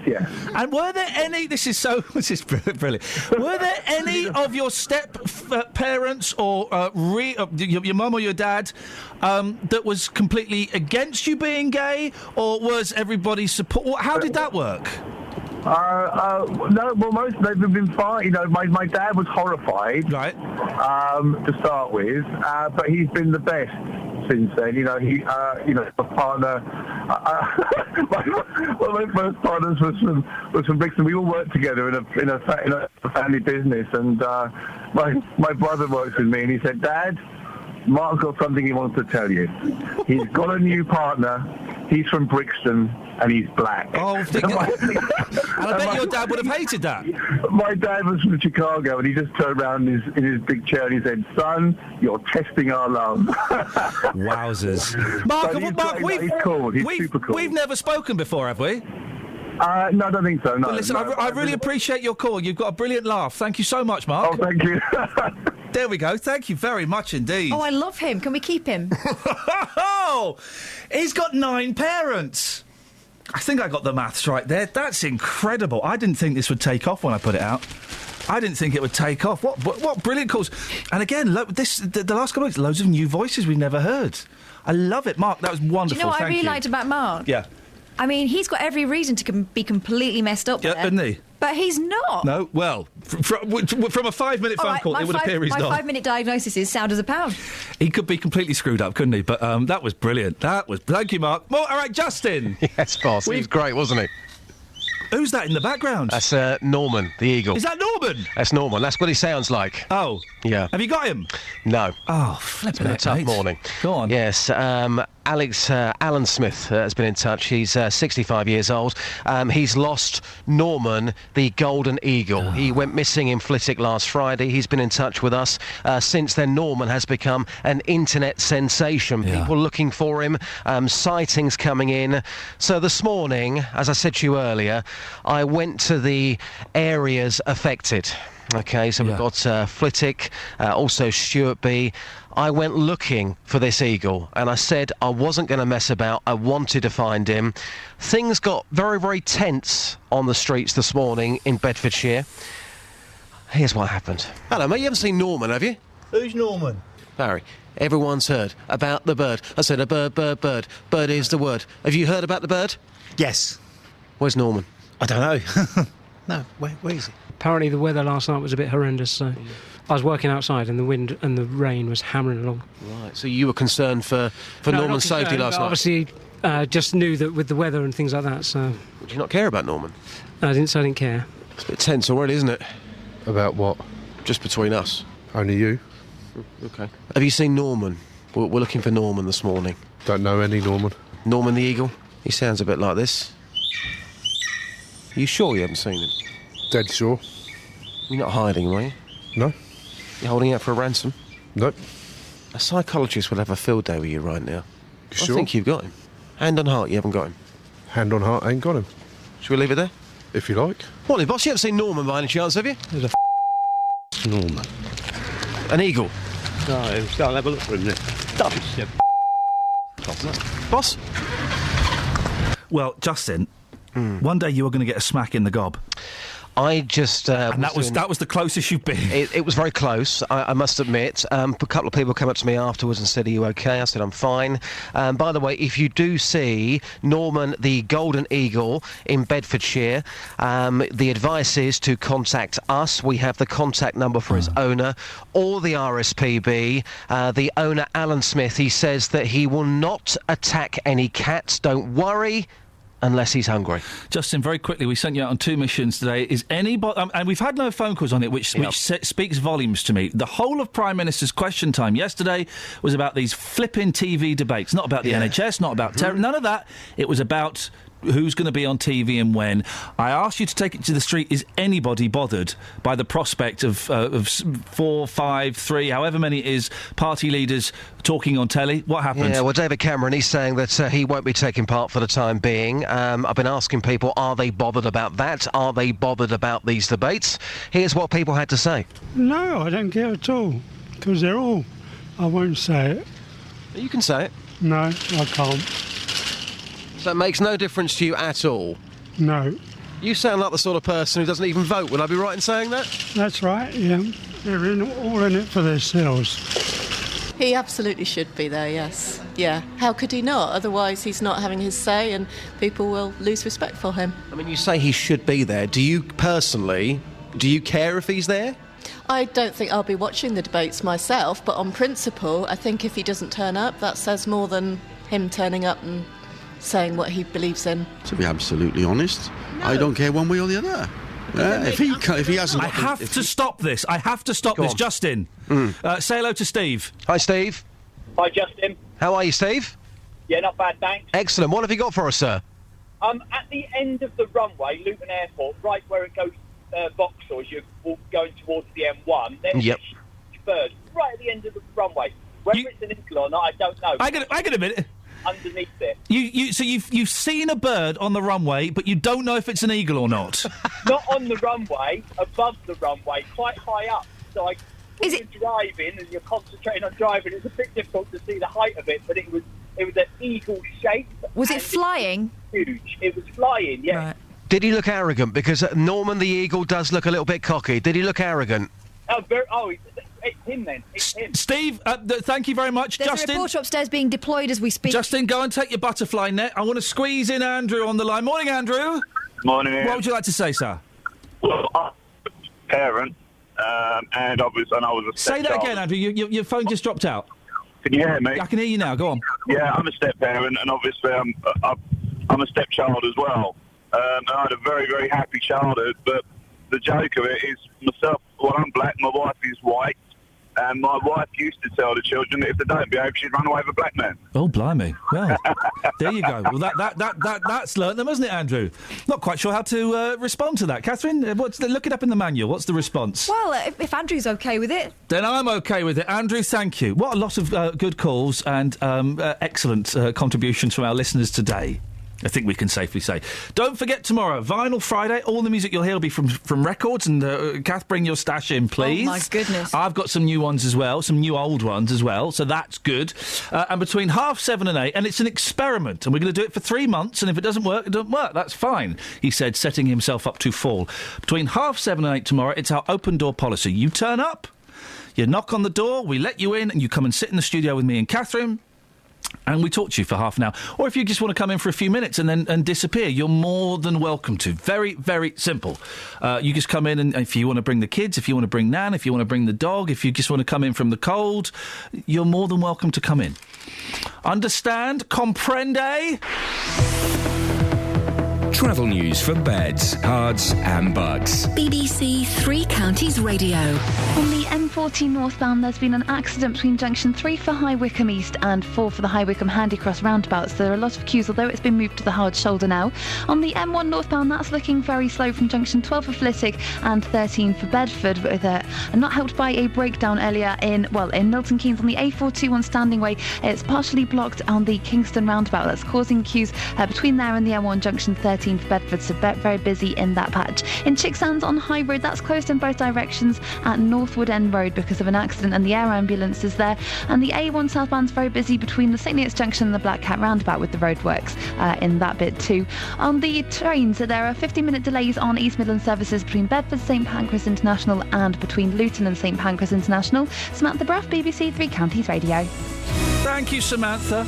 Excellent stuff as always. That's it. That's your lot. 7:30 tomorrow morning. You going to come along? We're very nice. We won't bite. Thank you, Kels, Catherine and Justin. Until tomorrow at 6 from us. Ta-ta. Local and vocal across beds, hearts and bucks. This is BBC Three Counties Radio. Thank you, Iain. Good morning. Welcome to the JVS show. I'm Jonathan Vernon Smith. It's Thursday. It's 9 o'clock. And on today's Big Phone-In, is it ever fair to blame a 16-year-old for a relationship with a teacher?